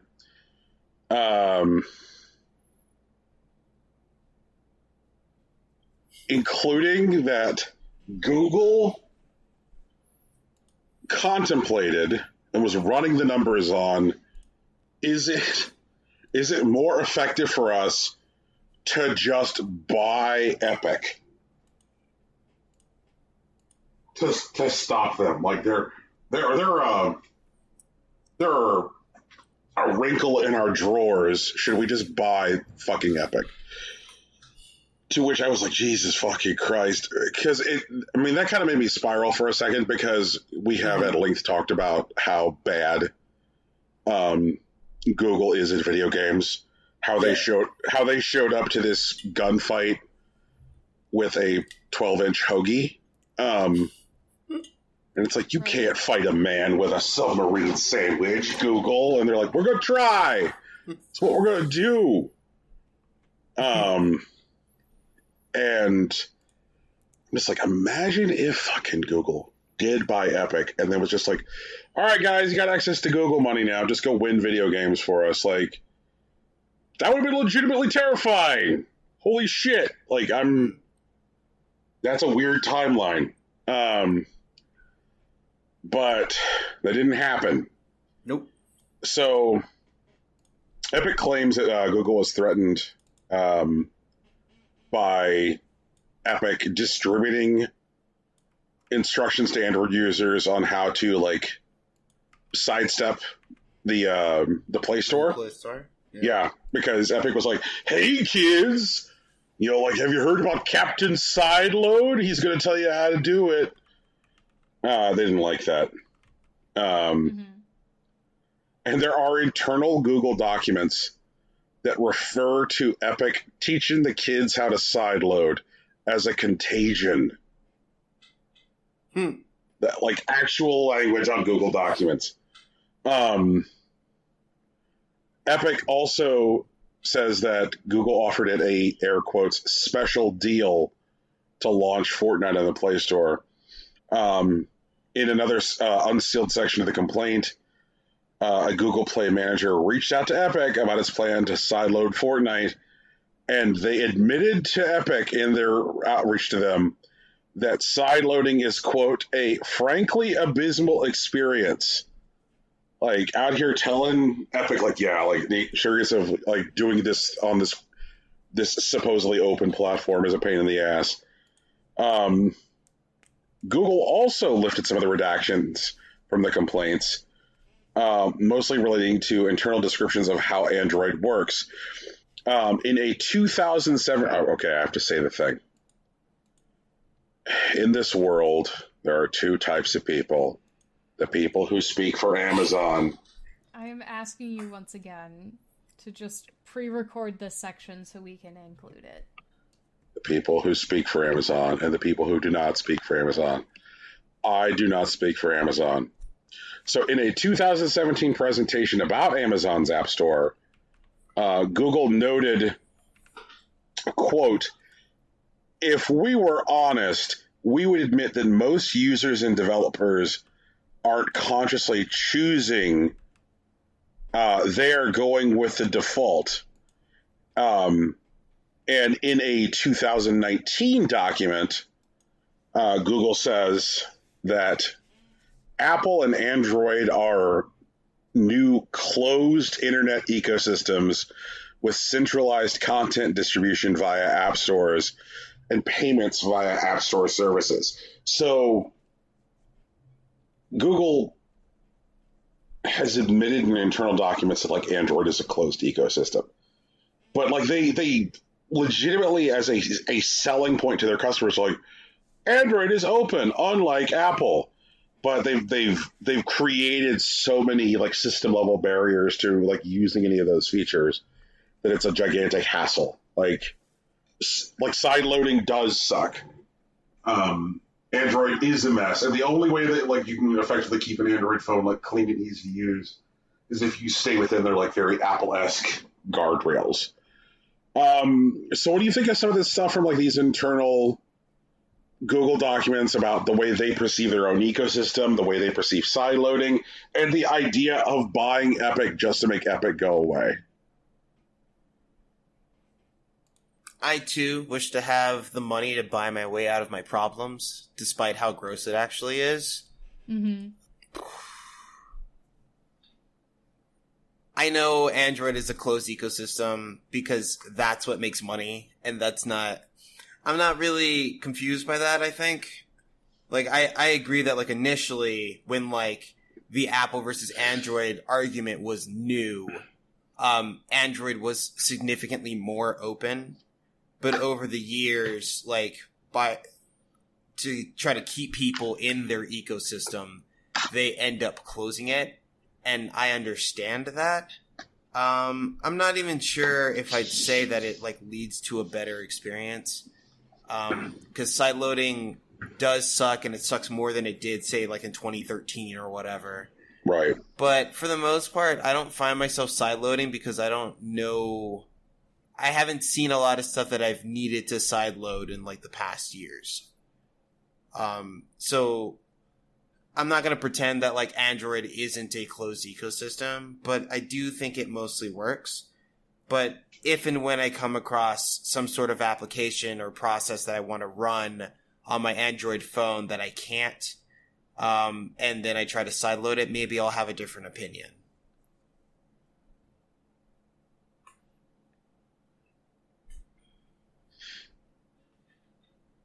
I just wish the little computer that people walk around holding in their pocket acted more like a little computer than like a little PlayStation.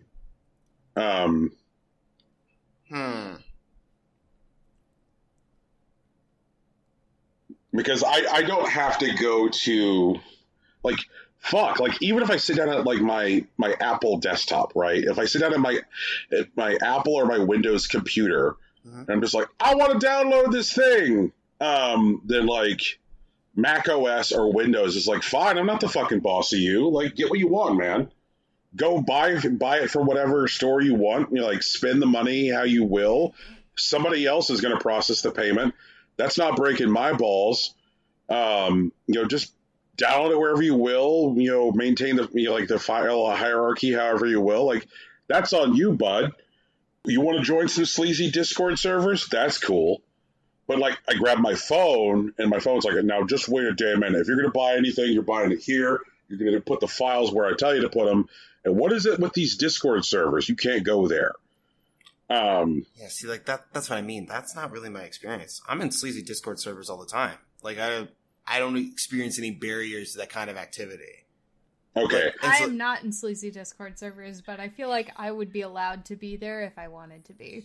Right. Like, that's what I mean. Like, I agree that Android is definitely a closed ecosystem, but, like, these barriers that are supposed to be here that are impeding some sort of progress, I'm not experiencing. I do basically what I want with my phone. And if there's something that I'm not able to do based on, like, something that Android or Alphabet has put into place, I don't know about it.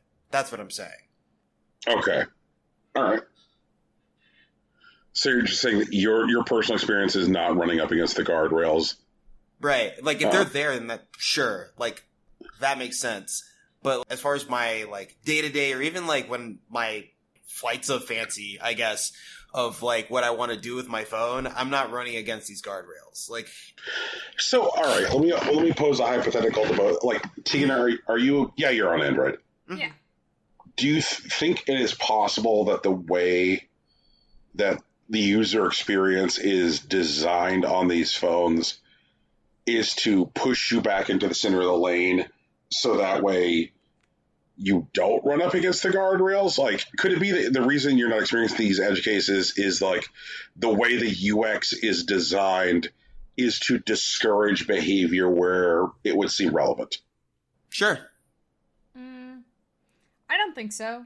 I think I just don't use my phone in an interesting enough way to run into those guardrails. Okay, but you don't think that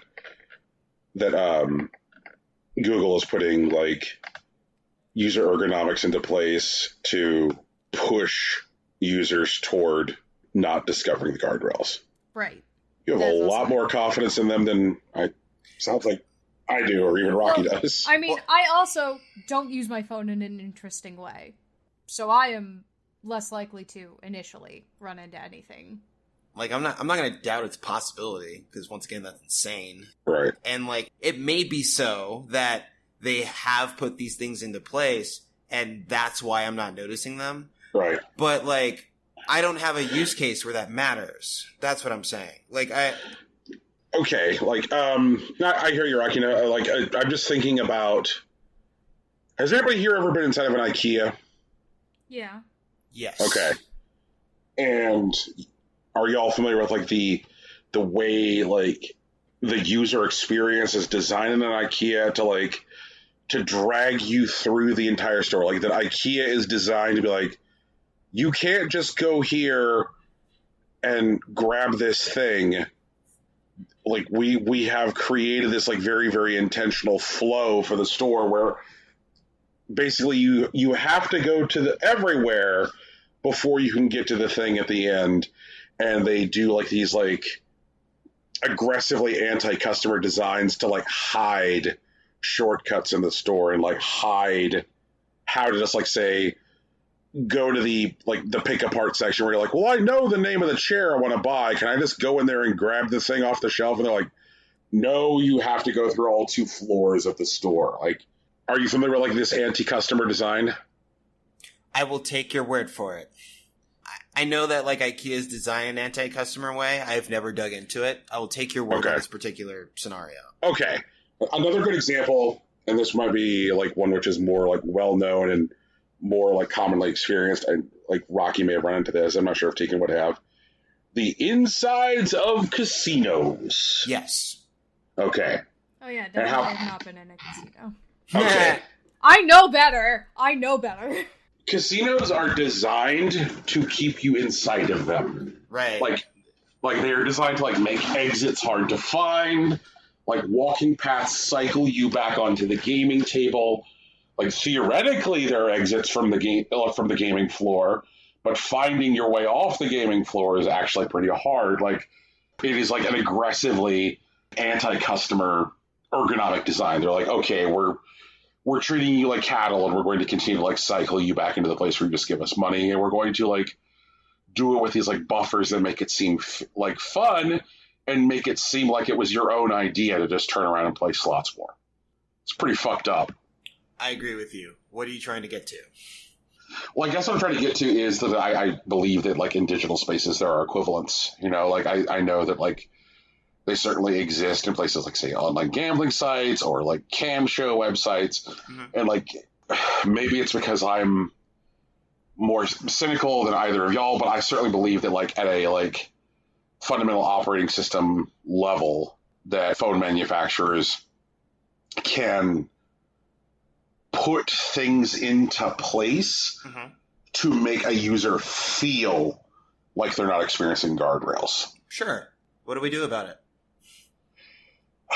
I don't know. Like, I know there's a friend of the show who has built his own fucking phone. That's fair. But, like, I'm here to tell you, you know, there are days where I barely have the energy to eat cereal. I'm not building my own phone. Okay. So I don't know. Rocky, I think you also have terrible news. Oh, I mean, yeah, but not for us. Fucking. Is it, though? Yeah. Like, so there's this payment processing company, right? Xsolla, they do payment, billing, distribution, and marketing for game developers and publishers. They offer those services. They are a very aggressive company. They very much tout a consistent 40% growth rate. They recently fired, and I'm going to put that in quotation marks because technically, by admission of its own CEO, they haven't legally fired anyone yet, but they sent an email to about 30% of their workforce.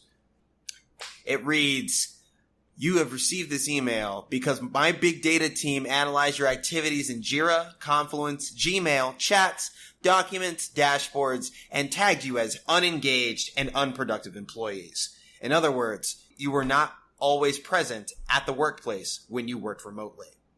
Many of you may be shocked, but I truly believe that Xsolla is not for you.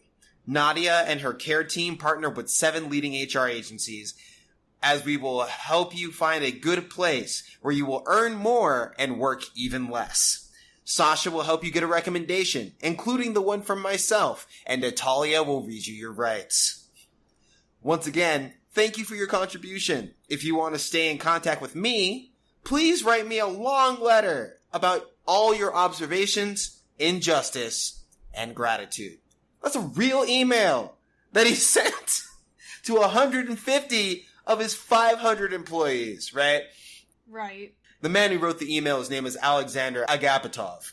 After reports of the dismissal, he arranged a video conference and answered questions from everyone in the company. He said that more than 500 people work for Xsolla, 147 of them received letters of resignation. Not all of them will actually be fired. About 60 of them will remain after talking with managers. The rest will be fired with compensation and an amount of 4 to 6 salaries and health insurance. And we have a quote for him. "But these are the people who did nothing. And in principle, nothing will change if they are not there." Which is a quote from the man given to us from fucking Forbes. Yep. So the reason that he's laying off these people is because the company stopped showing 40% growth. Apparently, under 40 is not what we're about at Xsolla, and they need to get that back. So they're going to get rid of 10% of the lowest paid employees, and fuck. This doesn't even feel real. Like, this feels like jokey, right? Yeah, like, no, this is insane. Oh my god. Jokey Inhuman Club? Yeah, right? Yeah, exactly. Fucking. Anyways, so Forbes, who also reported on the story, interviewed several HR specialists to basically ask them, is this legal? Can he do this? And the quote is that it is apparently super unethical to fire employees only on the basis of algorithms, said by Daria Barkova, who's a co-founder of the recruiting agency Unicorn Search. In addition, she went on to say that it is unclear how objectively the contribution of the dismissed was assessed. The quote from her is, "The message itself is trash. The format itself is terrible. It's like parting with your beloved wife, writing 2 words on the mirror, 'Bye, dear.' People invested in this company, believed in it. This is just rudeness on the part of the company." That's what she actually said. Adding that the incident will likely spoil the HR brand of the company, Xsolla. And we have a different quote from a different HR person, Katerina Gavrilova, who is the head of the recruiting agency Digital HR, who says that the letter undermines trust within the company and reduces its attractiveness outside. She goes on to say that those who remained at Xsolla were actually given a positive recommendation, so HR specialists will now turn to them more actively. This is the best moment for negotiations with a new employer. By staying at Xsolla, employees will confirm that they are close to the existing corporate culture. And finally, one more from Kirill Nikolaev, who is the founder of the selection service for IT specialists called Prebor, says that big data could not be the only reason for dismissal. The management could assess more objective factors, but no one knows the real picture. But they immediately made victims of the employees and a crazy despot from the CEO. Why was it necessary to hide behind algorithms when the same thing could have been done much quieter and easier? So, this story is insane. And I hope that this does not become the norm. It depends on whether or not Mr. Alexander gets away with this. But this is patently insane. This is absolutely the worst use of big data that I've seen in recent memory. And I hate this with everything that I am. You can quote me on that. Ooh, yeah.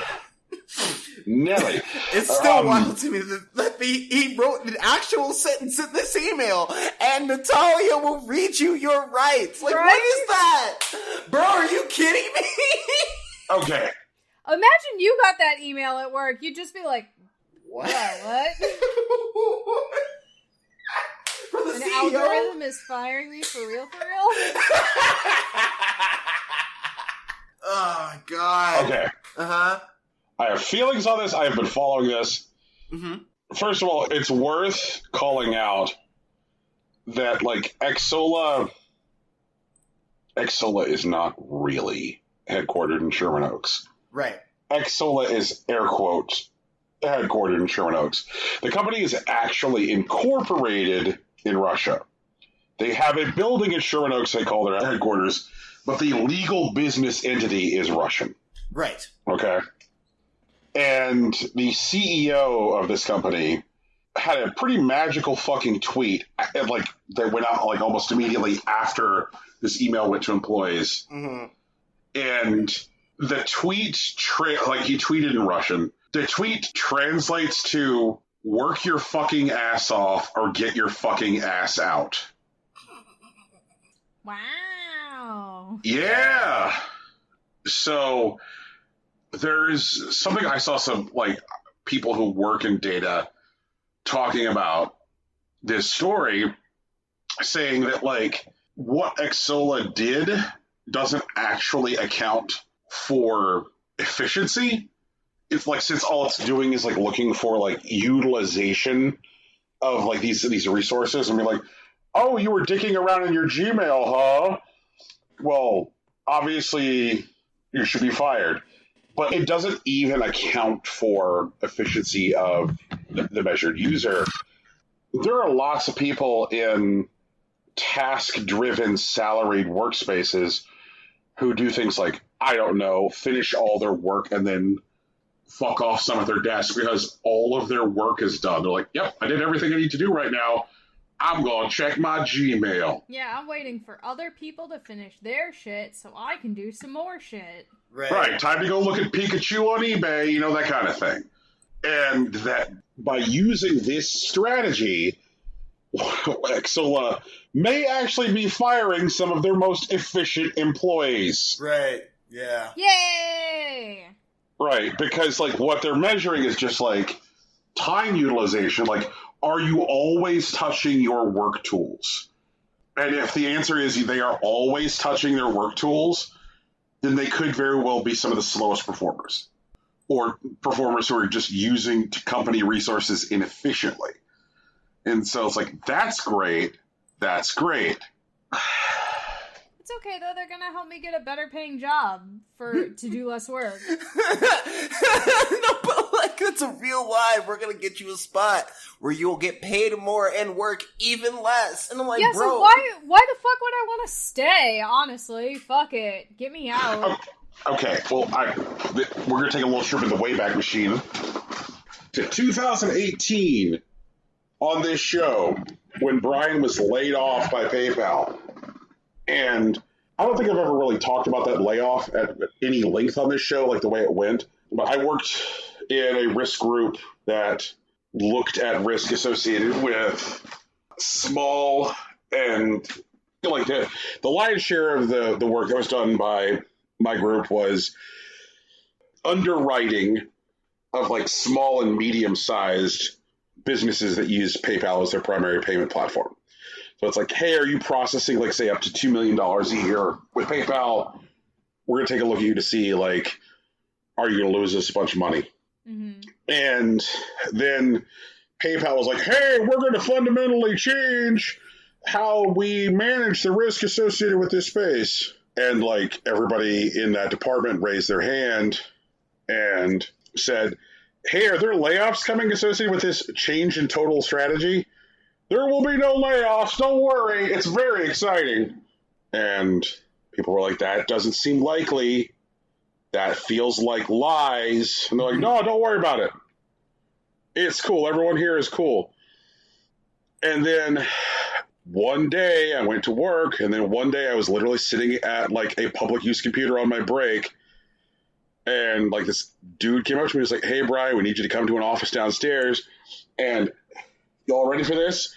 They told me that data had determined that I was not an efficient risk analyst. Oh, wow. Huh. Yeah.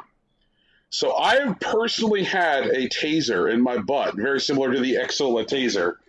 It's like, yeah, you don't know a lot about risk. Like this conversation wasn't necessarily driven around like time efficiencies and like utilization of like external like things like Gmail, like this was.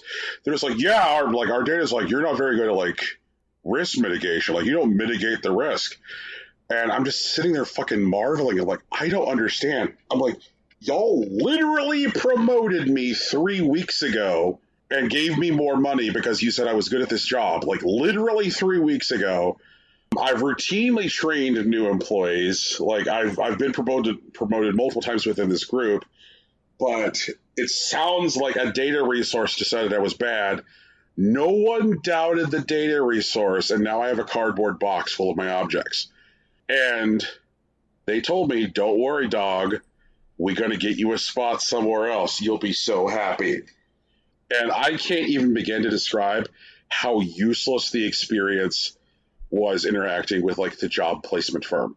If you want to have a job where you do shit, work at a job placement company. It's amazing. These people fucking don't know anything about like anything. Like it's nuts. When I was like, all right, let's rewrite my resume, and they're like, yeah, let's do it. The feedback on my resume and the stuff that they did to my resume made my resume just like absolutely unintelligible. It's like, what is this gobbledygook? No one is going to hire me based on this. And they're like, no, this is it. This is the resume. And eventually, I stopped trying to send the resume that the job placement company that PayPal hired recommended. It was like, fuck it. I'm just going to go with a resume that I believe actually demonstrates my value, and then got hired in less than a month after that. Once I stopped listening to the job placement company. Oof. So they like threw me out based on an algorithm and then managed to like fuck me for months because I was listening to their garbage placement company. So everybody who used to work at Xsolla, I know that you cannot hear me right now, but please know that I'm sending you all of my positive energy and fuck them into the dirt. And the reason that like this feels especially relevant to this particular podcast radio program is that like Xsolla handles back-end architecture for payment processing for a lot of companies within the video game industry. Mm-hmm. They are one of the video game industry's largest payment processors. If somebody doesn't necessarily want to go with like a major bank for handling their payment processing or like a major money services business, Xsolla is really out there being like, are you a cheap fuck who is looking to save money any kind of way? We are here to do that for you. Two of their biggest customers, and this is where this really resonates with this show, two of their biggest customers are Square Enix and Roblox. So if you are like, say, playing on a PC version of a Square Enix game, which has like in-app purchases for the Square Enix game, or if you're playing a PC game from a Square Enix that has a monthly subscription associated with it, right, Xsolla is handling the payment. If you have like a premium subscription in Roblox, or you buy Primo gems in Roblox, Xsolla is handling the payment. So like that is really why like they feel incredibly relevant to us, because they're garbage data handling and they handle some of the biggest payments in the industry. Fuck these people. Fuck them forever. Oh, God. I'm glad you covered it, Rocky, but I wish it hadn't happened. I wish that you could have been like, more fighting game stuff happened. You know, Big Bop did the footsies. Oh, you know? Actually, yeah, Evo Online is fucked, but we're not talking about that. I don't want to do that all the time. Yeah. Okay, so Big Bop did do the footsies, but we're not going to talk about it. Nah. Yeah. Okay. Well, we decide there's enough bad news on the show, but we don't have to cover that too. I'm about to gift wrap for Rocky an opportunity for him to yell at me, I told you so. Okay, let's do it. So it looks like shit is getting real between the Chinese video game industry and the Chinese government. Oh, really? That's what's happening. I I wonder who could have guessed. I wonder who could have called that shit.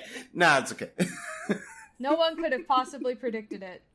Well, I have routinely said that when people are right about things and I am wrong, I am willing to eat that. Like, I think there's a demonstrated track record of me doing that on this show. We got a track record. It's there. Yeah. And, like, when we were talking about, like, Tencent being in a position to enter the hardware space, right? Rocky's like, I don't know. The Chinese government could fuck them at any moment. Any moment. Oh my god. And like, I was like, I don't know, Rocky. I'm an idiot. So this was some big news, and like the industry analysts who focus on the Chinese space were like, this is kind of a holy shit week for China. Yeah. So the Chinese government, state-run newspaper, the Economic Information Daily, which is a real mouthful, called video games opium. They're like, video games are opium. Yeah. Mm-hmm. And when they did that, when a state-run newspaper called video games opium, various, like, large, like, multi-billion-dollar Chinese video game companies' stocks proceeded to take a shit. Right. Mm-hmm. Now, Tencent weathered this the best because of how diverse their holdings are. Because of how many holdings they have outside of China, they took, like, the smallest hit of the major companies. But, like, you know, NetEase, like, absolutely got pounded. So all of your huge Chinese video game companies fucking got pounded. But Tencent managed to lose 11% of its market capitalization in a day. Yep. A day. That's no joke. So, like, last year, there was a new age-based rating system that was announced. Again, like, the Chinese video game industry trying to, you know, stay ahead of government regulation. And then it's like, this is so weird because it, like, so much mirrors, like, stuff that was going on in the United States in the 90s. Mm-hmm. Where it was like, fuck, we've got to start rating these fuckers so that way, like, Joe Lieberman will go away. And so, like, an age-based rating system was announced. And the age-based rating system had collaboration and input from both Tencent and NetEase. Mm-hmm. And at the time, Tencent and NetEase thought that was going to make the government go away. And it also made investors in the Chinese stock market believe that that was enough too. When this rating system got rolled out, people were like, oh, okay, this is the end of worrying about the government. But people like Daniel Ahmed were like, no, it's coming any day now. And then it finally came. After the Spiritual Opium article, Tencent announced that they would further restrict playtime for young players, including like creating like built-in systemic playtime blocks for weekdays, which would limit play to an hour and then 2 hours during holidays. Right. And then banning any kind of in-game purchase for players who are 12 or younger. And so then, after this, something happened in an entirely other government-run publication where the Securities Times newspaper, also run by the government, published an editorial about how the taxation breaks given to the video game industry in China, which have allowed them to become so profitable and allow so much wealth, those breaks need to be stopped. A quote from the article says, I guess a quote from the editorial says, the government should no longer need to give industry support when these software industries have developed and obtained comparative advantages. And so, like, now there's, like, two different mounting threats to the Chinese video game industry. One, which is increased regulation because of a belief that, like, video games are bad for kids. Like, the government is saying, say on media outlets, that, like, video games are bad for kids. And then on another front saying that video games in China are too profitable because of existing tax breaks that have been given to the industry. So this feels like a really big fucking deal. Tencent just bought Sumo. They just bought Sumo. Mm-hmm. They've been on a spending spree.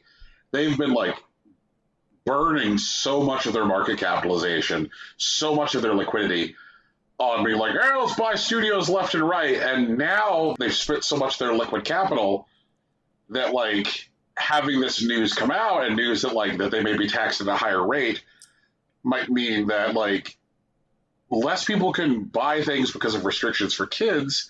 And if they're taxed at a higher rate, they're going to give over more of their income to the government. So, like, what are y'all's feelings on this? Like, this could have global implications for the industry. Maybe. Because, I mean, once again, we reported for, a year where, like, China was fucking Tencent in particular.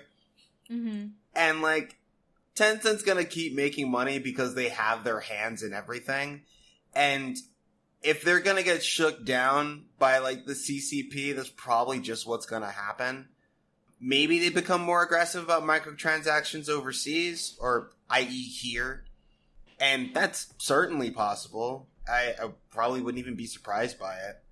But, like, China's government really wants to keep Tencent in line. They want to remind them constantly who's boss, because apparently they make too much money for their comfort or whatever, which is, fine, I guess.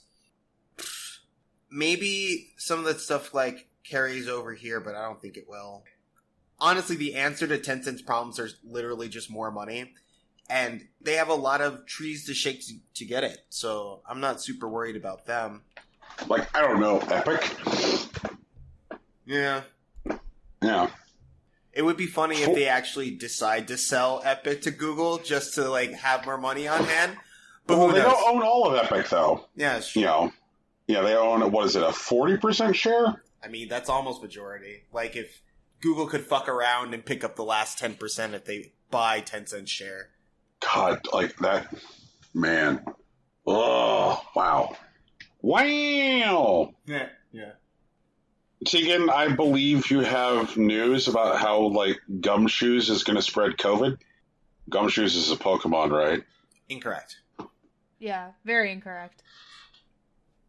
And there are only, 900 Pokemon. It's not like there's that much to memorize. Come on. Wait, there's not a Pokemon named Gumshoos? No? Gumshoes? I don't think so. Oh, there is. Oh. What the fuck? Whomst is that? Oh, that's right, the Weasel Boy! I forgot about it! I got obsessed with Young Goose, because Young Goose is better. That is who it evolves into, Gumshoes. I actually deadass forgot about Gumshoes. Oh, My bad, Brian. Gumshoes! Jesus Christ. Oh, that, and it also comes right before Grubbin! And Grubbin is also a better Pokemon than Gumshoes. Fuck! You guys, you heard it here first. Turn into a possible coin where premier Pokemon expert Brian Cartwright will tell these two to get fucked. Brian, do you know how many active Digimon there are? Don't know, don't care. Brian, do you know how many active Digimon there are? Honestly, I didn't even finish Sun and Moon, so that's a blind spot for me. I'll eat that. It's whatever. Okay. I know that there are exactly one more Digimon than excuses you have for not knowing about Gumshoes.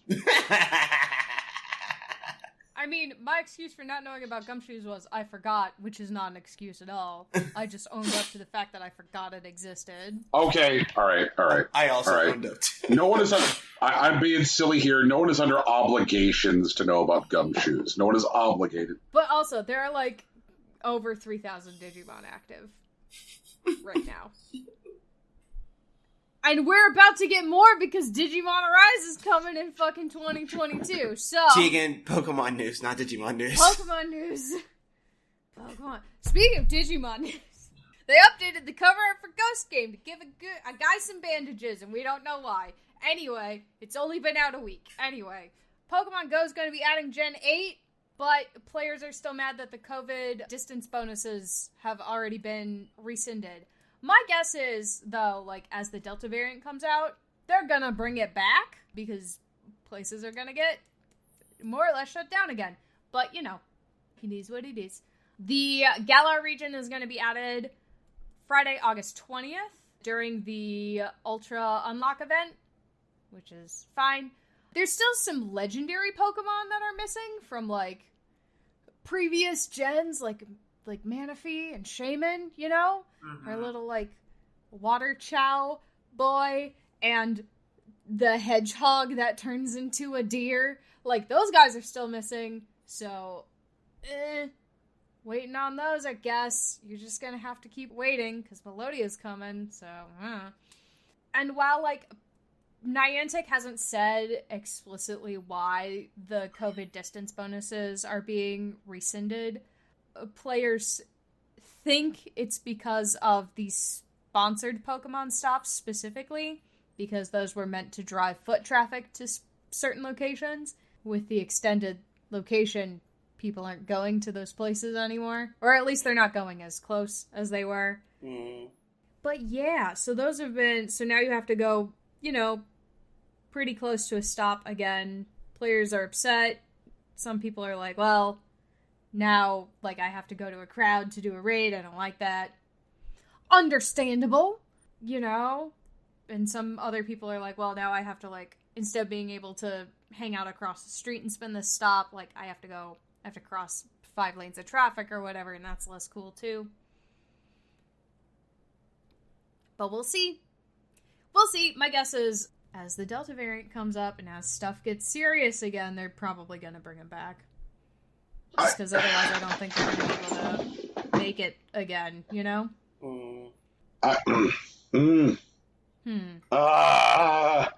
Like, all these fucking businesses should have already shut back down.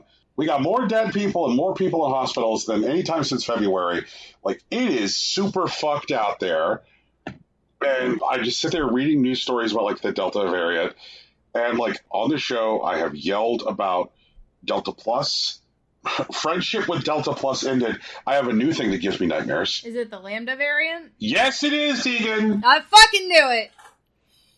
I'm an asthmatic, so I am also very closely watching a lot of this stuff. So, like, I'm not surprised. I'm a great big fat person. I'm terrified of the Lambda variant. Like, just... Not terrified. God. I'm just proceeding with an appropriate amount of caution for the severity of the disease. I'm not crazy if it's an accurate response, you know? What's the Lambda variant? Oh, Rocky, would you like to hear about the variant which is resistant to the vaccine? Oh, neat. Okay. Does it have any other neat properties? Oh, would you like to hear about its R0 of 9.5? Oh, damn. That just keeps going up, huh? Mm-hmm. Yeah. Yeah, it just keeps going up. Yeah. For people who don't know, R0 is the amount of people that the disease will be expected to spread to. The original, you know, COVID Classic or COVID Alpha had like an R0 of 2, which meant that, like, for most people, if you got the COVID, you were expected to probably spread it to about 2 other people. Yeah. The new one is they expect you to spread it to about 9. So, you know, and each of those people will probably spread it to about another 9 people, and so on and so forth. That's what we're looking at. Yep. And this one's resistant to the vaccine, so you're fucked. Yep. If you get it, you could still end up very severely in the hospital and dead. So just don't get it then. Don't get it. Leave it at home. I saw a picture from New York, and like very, very, like, periodically, like, different pictures will, like, different COVID pictures will get me, and then something will happen which will make that COVID picture get me all over again. Mm-hmm. And this particular picture was of a Zeppole stand in New York, where, like, in, like, Little Italy, where people could go up and get themselves a Zeppole. All right. And the Zeppole stand was, like, you know, the Zeppole cart was shuttered, and there was a sign on the front of the Zeppole stand that said, Zeppole stand closed. Zeppole Man dead from COVID. Oh, shit. Aww. Long live the Zeppole Man. Holy shit. Yeah, I was reading through the comments because there were, a lot of locals from, Little Italy who were like, hey, I go there for my Zeppole. And then there was a comment, the one that knocked me on my ass, which said, fuck, that was a Pokestop. Damn. So, it got me twice, right? It got me going and coming because I was like, oh no. Zeppole stand closed. Zeppole Man dead. And then turns out the Zeppole stand was a Pokestop. And I was like, Jesus fucking Christ. Here's Niantic being like, the show must go on. We must sell people being near businesses to businesses. Ugh. God. They'll come back. I don't see this lasting through, winter, honestly. Mm-hmm. Do you remember that time everyone said that, COVID was going to, get reduced because of summer? They're like, hey, this is going to get better in the summer because it's the summer. I mean, I remember news outlets saying that and me looking at them and going, ha ha ha ha ha. Just, So I got new guidance at work related to COVID. Mm-hmm. Oh, we did too. Yeah. They gave us our go back plan last week, and then last week, and then this past Friday said, just kidding. Similar Tegan. I had a return to office date, and then they were like, just kidding. I had a return to office window, and they said publicly, essentially, hey, yeah, if you've been vaccinated, you don't have to wear a mask indoors, but if you haven't been vaccinated, you do have to wear a mask indoors. And also we will be we're getting as part of our wellness program, you can upload your vaccination status to get healthcare bonus, whatever bullshit, Mm. So, and then literally this past Friday, they were like, just kidding. We don't care if you are vaccinated or not. You have to wear a mask indoors. And also, we're not pushing back that 50% date. So I'm just like, haha, I'm never going back to the office. I think Rocky may have the only news story this week which isn't a horror show and may just fall into the dumb category. Oh, yeah, this is dumb news. Okay, anyway, so McDonald's Australia, right? Who knows what those guys are up to, but apparently they were planning to give away some custom PS5 controllers. They had McDonald's logo on it twice. There's a burger, there's some fries, and the buttons kind of look like nuggets, right? Ba-da-ba-ba-ba. But the big thing is that they forgot to ask Sony if that's cool. And Sony, upon hearing the news, and is like, what? No, you're not doing this. You gotta stop that shit right now. Yeah. And McDonald's had to put out this statement, which reads, unfortunately, McDonald's Stream Week has been postponed and won't be going ahead this Sunday. We are unable to confirm a new date for the proposed event at this time. We will have some great prizing, including Maka's 50th birthday hoodies and 50 channel subscriptions for each streamer to give away. We will be in contact with the new timing as soon as we have it confirmed. Following up with saying, Sony PlayStation has not authorized the use of its controller and promotional materials related to the proposed Stream Week event, and we apologize for any inconvenience caused. McDonald's Stream Week has been postponed, and Sony PlayStation controllers will not be included in the giveaway. So, these controllers are definitely somewhere. But they definitely did not ask Sony permission, and Sony decided that was not fucking cool. Whoops. So these controllers are just in some box in some warehouse somewhere, and that's, a damn shame, I guess. I continue to marvel at, promotional stunt marketing objects. Sure. Especially because, it seems to be that, companies setting up manufacturing infrastructures for very limited but very high quality promotional objects seems to be a whole thing. Mm-hmm. I wonder how many of these very nice McDonald's PS5 controllers there are.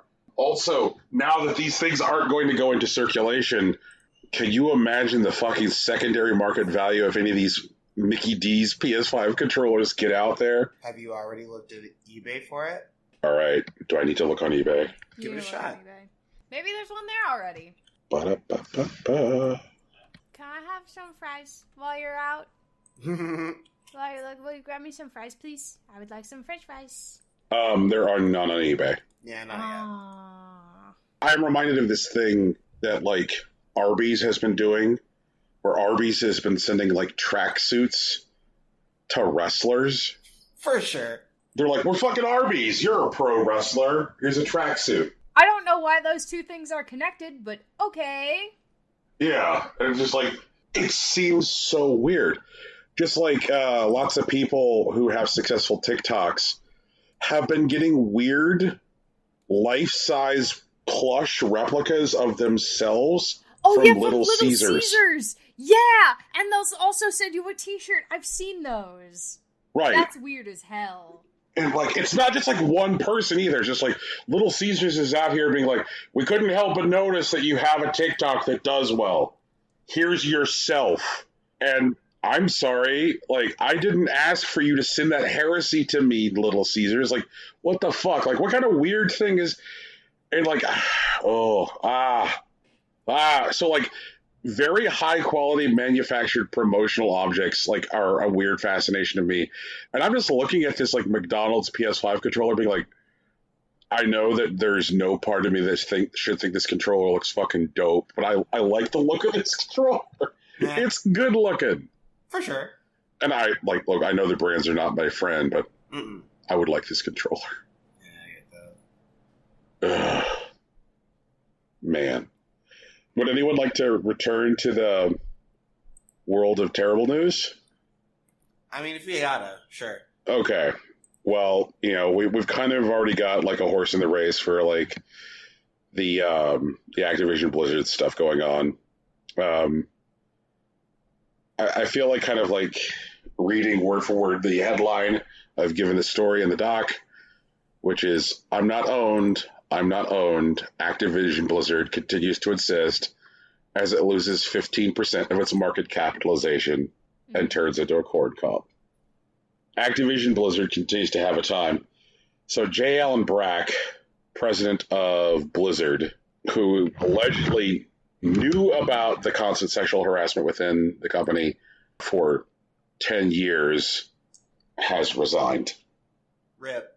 In a statement, Brack, who's not personally been accused of sexual harassment, didn't mention the allegations, but said that the executive vice presidents that were tapped to replace him will provide the leadership Blizzard needs to continue to realize its potential and will accelerate the pace of change. So the people who were tapped to replace Brack are new to Blizzard. Jen O'Neill came from Vicarious Visions, where she had been a studio head since 2016. And we've talked a little about, like, what Vicarious Visions is to Activision. They're kind of like a grunt pipeline for COD content. And then Mike Ibarra, who was a member of Microsoft's Xbox team, and Ibarra was at Microsoft up until 2019.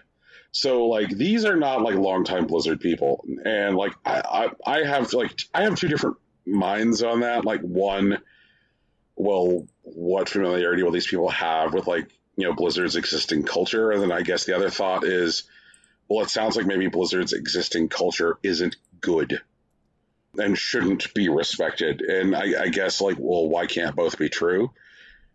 You know, perhaps Blizzard's culture is bad, but also there are things about its culture which are not bad.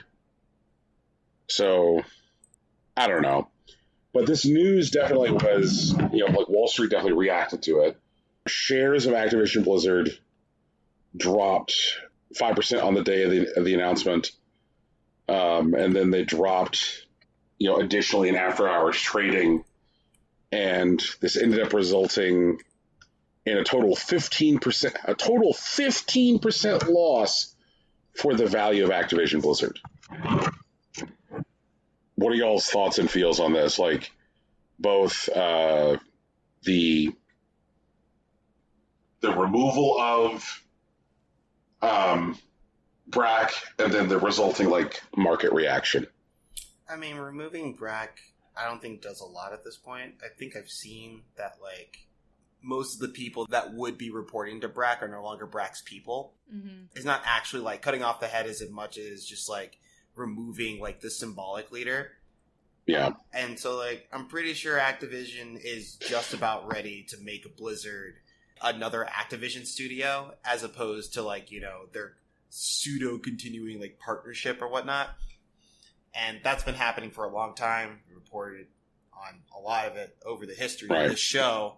And so, like, Blizzard is probably just about poised to be another Activision studio, and Activision will just go back to being Activision as opposed to Activision Blizzard. Tegan? I mean, I don't have any opinions. I don't think this is going to do anything, ultimately. Well, man, I guess the only thing I hope at this point is that the market reaction from this hurts Activision enough that they feel compelled to make meaningful change just to stop the bleeding. They've already demonstrated that they don't actually care about, you know, workplace safety and, you know, keeping their employees secure and able to do work without fear of, like, harassment or reprisal. So what they do care about, though, is money. I hope some amount of loss happens, that they realize that they can no longer just do, like, dog shit symbolic changes, which actually do more to just, like, reinforce their existing corporate culture, like Rocky was saying. Like, putting these two particular people in charge of Blizzard just do more to make it, like, part of the existing, like, Activision ecosystem, but don't do anything to make people at Blizzard safer, right? There's now just a different person who will be writing the, like, we hear you emails. So keep on selling that stock, casual investors. Keep on selling that stock, like equity firms. Eventually, they'll lose enough money that they're like, we have to actually do something. Let's get to that number. And also, like, let's make sure that, like, unionization stays part of the conversation. I think that has been our depressing show. I mean, it sounds like a show. We didn't have a call to action this week, but we didn't. This is our show. It's called Impossible Coin. You probably know that we're here every week. You can find us wherever you get podcasts. There's music at the beginning and end of this show. It was made by Big Sach. You can find his work at soundcloud.com/BigSachNJ, and maybe holla at him on Twitter at Hillary_Swank. Our logo is also a t-shirt, and it was designed by Lauren Moran. You can find her on Twitter at Lauren Moran, and consider donating to her Patreon. And we have a Patreon too. You can find us at patreon.com/ImpossibleCoinPodcast. If you become a patron, you'll get access to our show notes, our watch-alongs, and audio essays about stuff we care about, like the history of failed handhelds. If you want to interface with us directly, we do stream on Twitch at twitch.tv/ImpossibleCoin. And we are also on social media. I'm on Facebook and Instagram. Brian's on Twitter. Tegan's on Tumblr. It's all Impossible Coin. No dashes, anything weird like that. But that's us. That's the show. So next week on the show, we're going to do something a little bit different. We're going to have a preview of a Patreon experience for our listeners. We're going to have a episode which has been previously Patreon only on our main feed to kind of like say like, hey, you should be signing up because we have so much patron content in the can coming up. We have coming up an anime episode. We have the history of failed handhelds. And also we have a watch along for a documentary about the battle between Nintendo and Sega in the 90s called Console Wars. I'll watch along to that movie. All coming up on our Patreon feed. Like, that's all shit we've already recorded. And there's other stuff that we have in the shoot coming up. So we thought it'd be cool to share something that we've previously shared with our patrons to give you an idea like what their experience is like. And so hopefully some of you out there who are not already on the train, get on the train after you get a little taste. So next week, different vibe as you get onto a preview of Patreon. Thanks for hanging out today. Peace.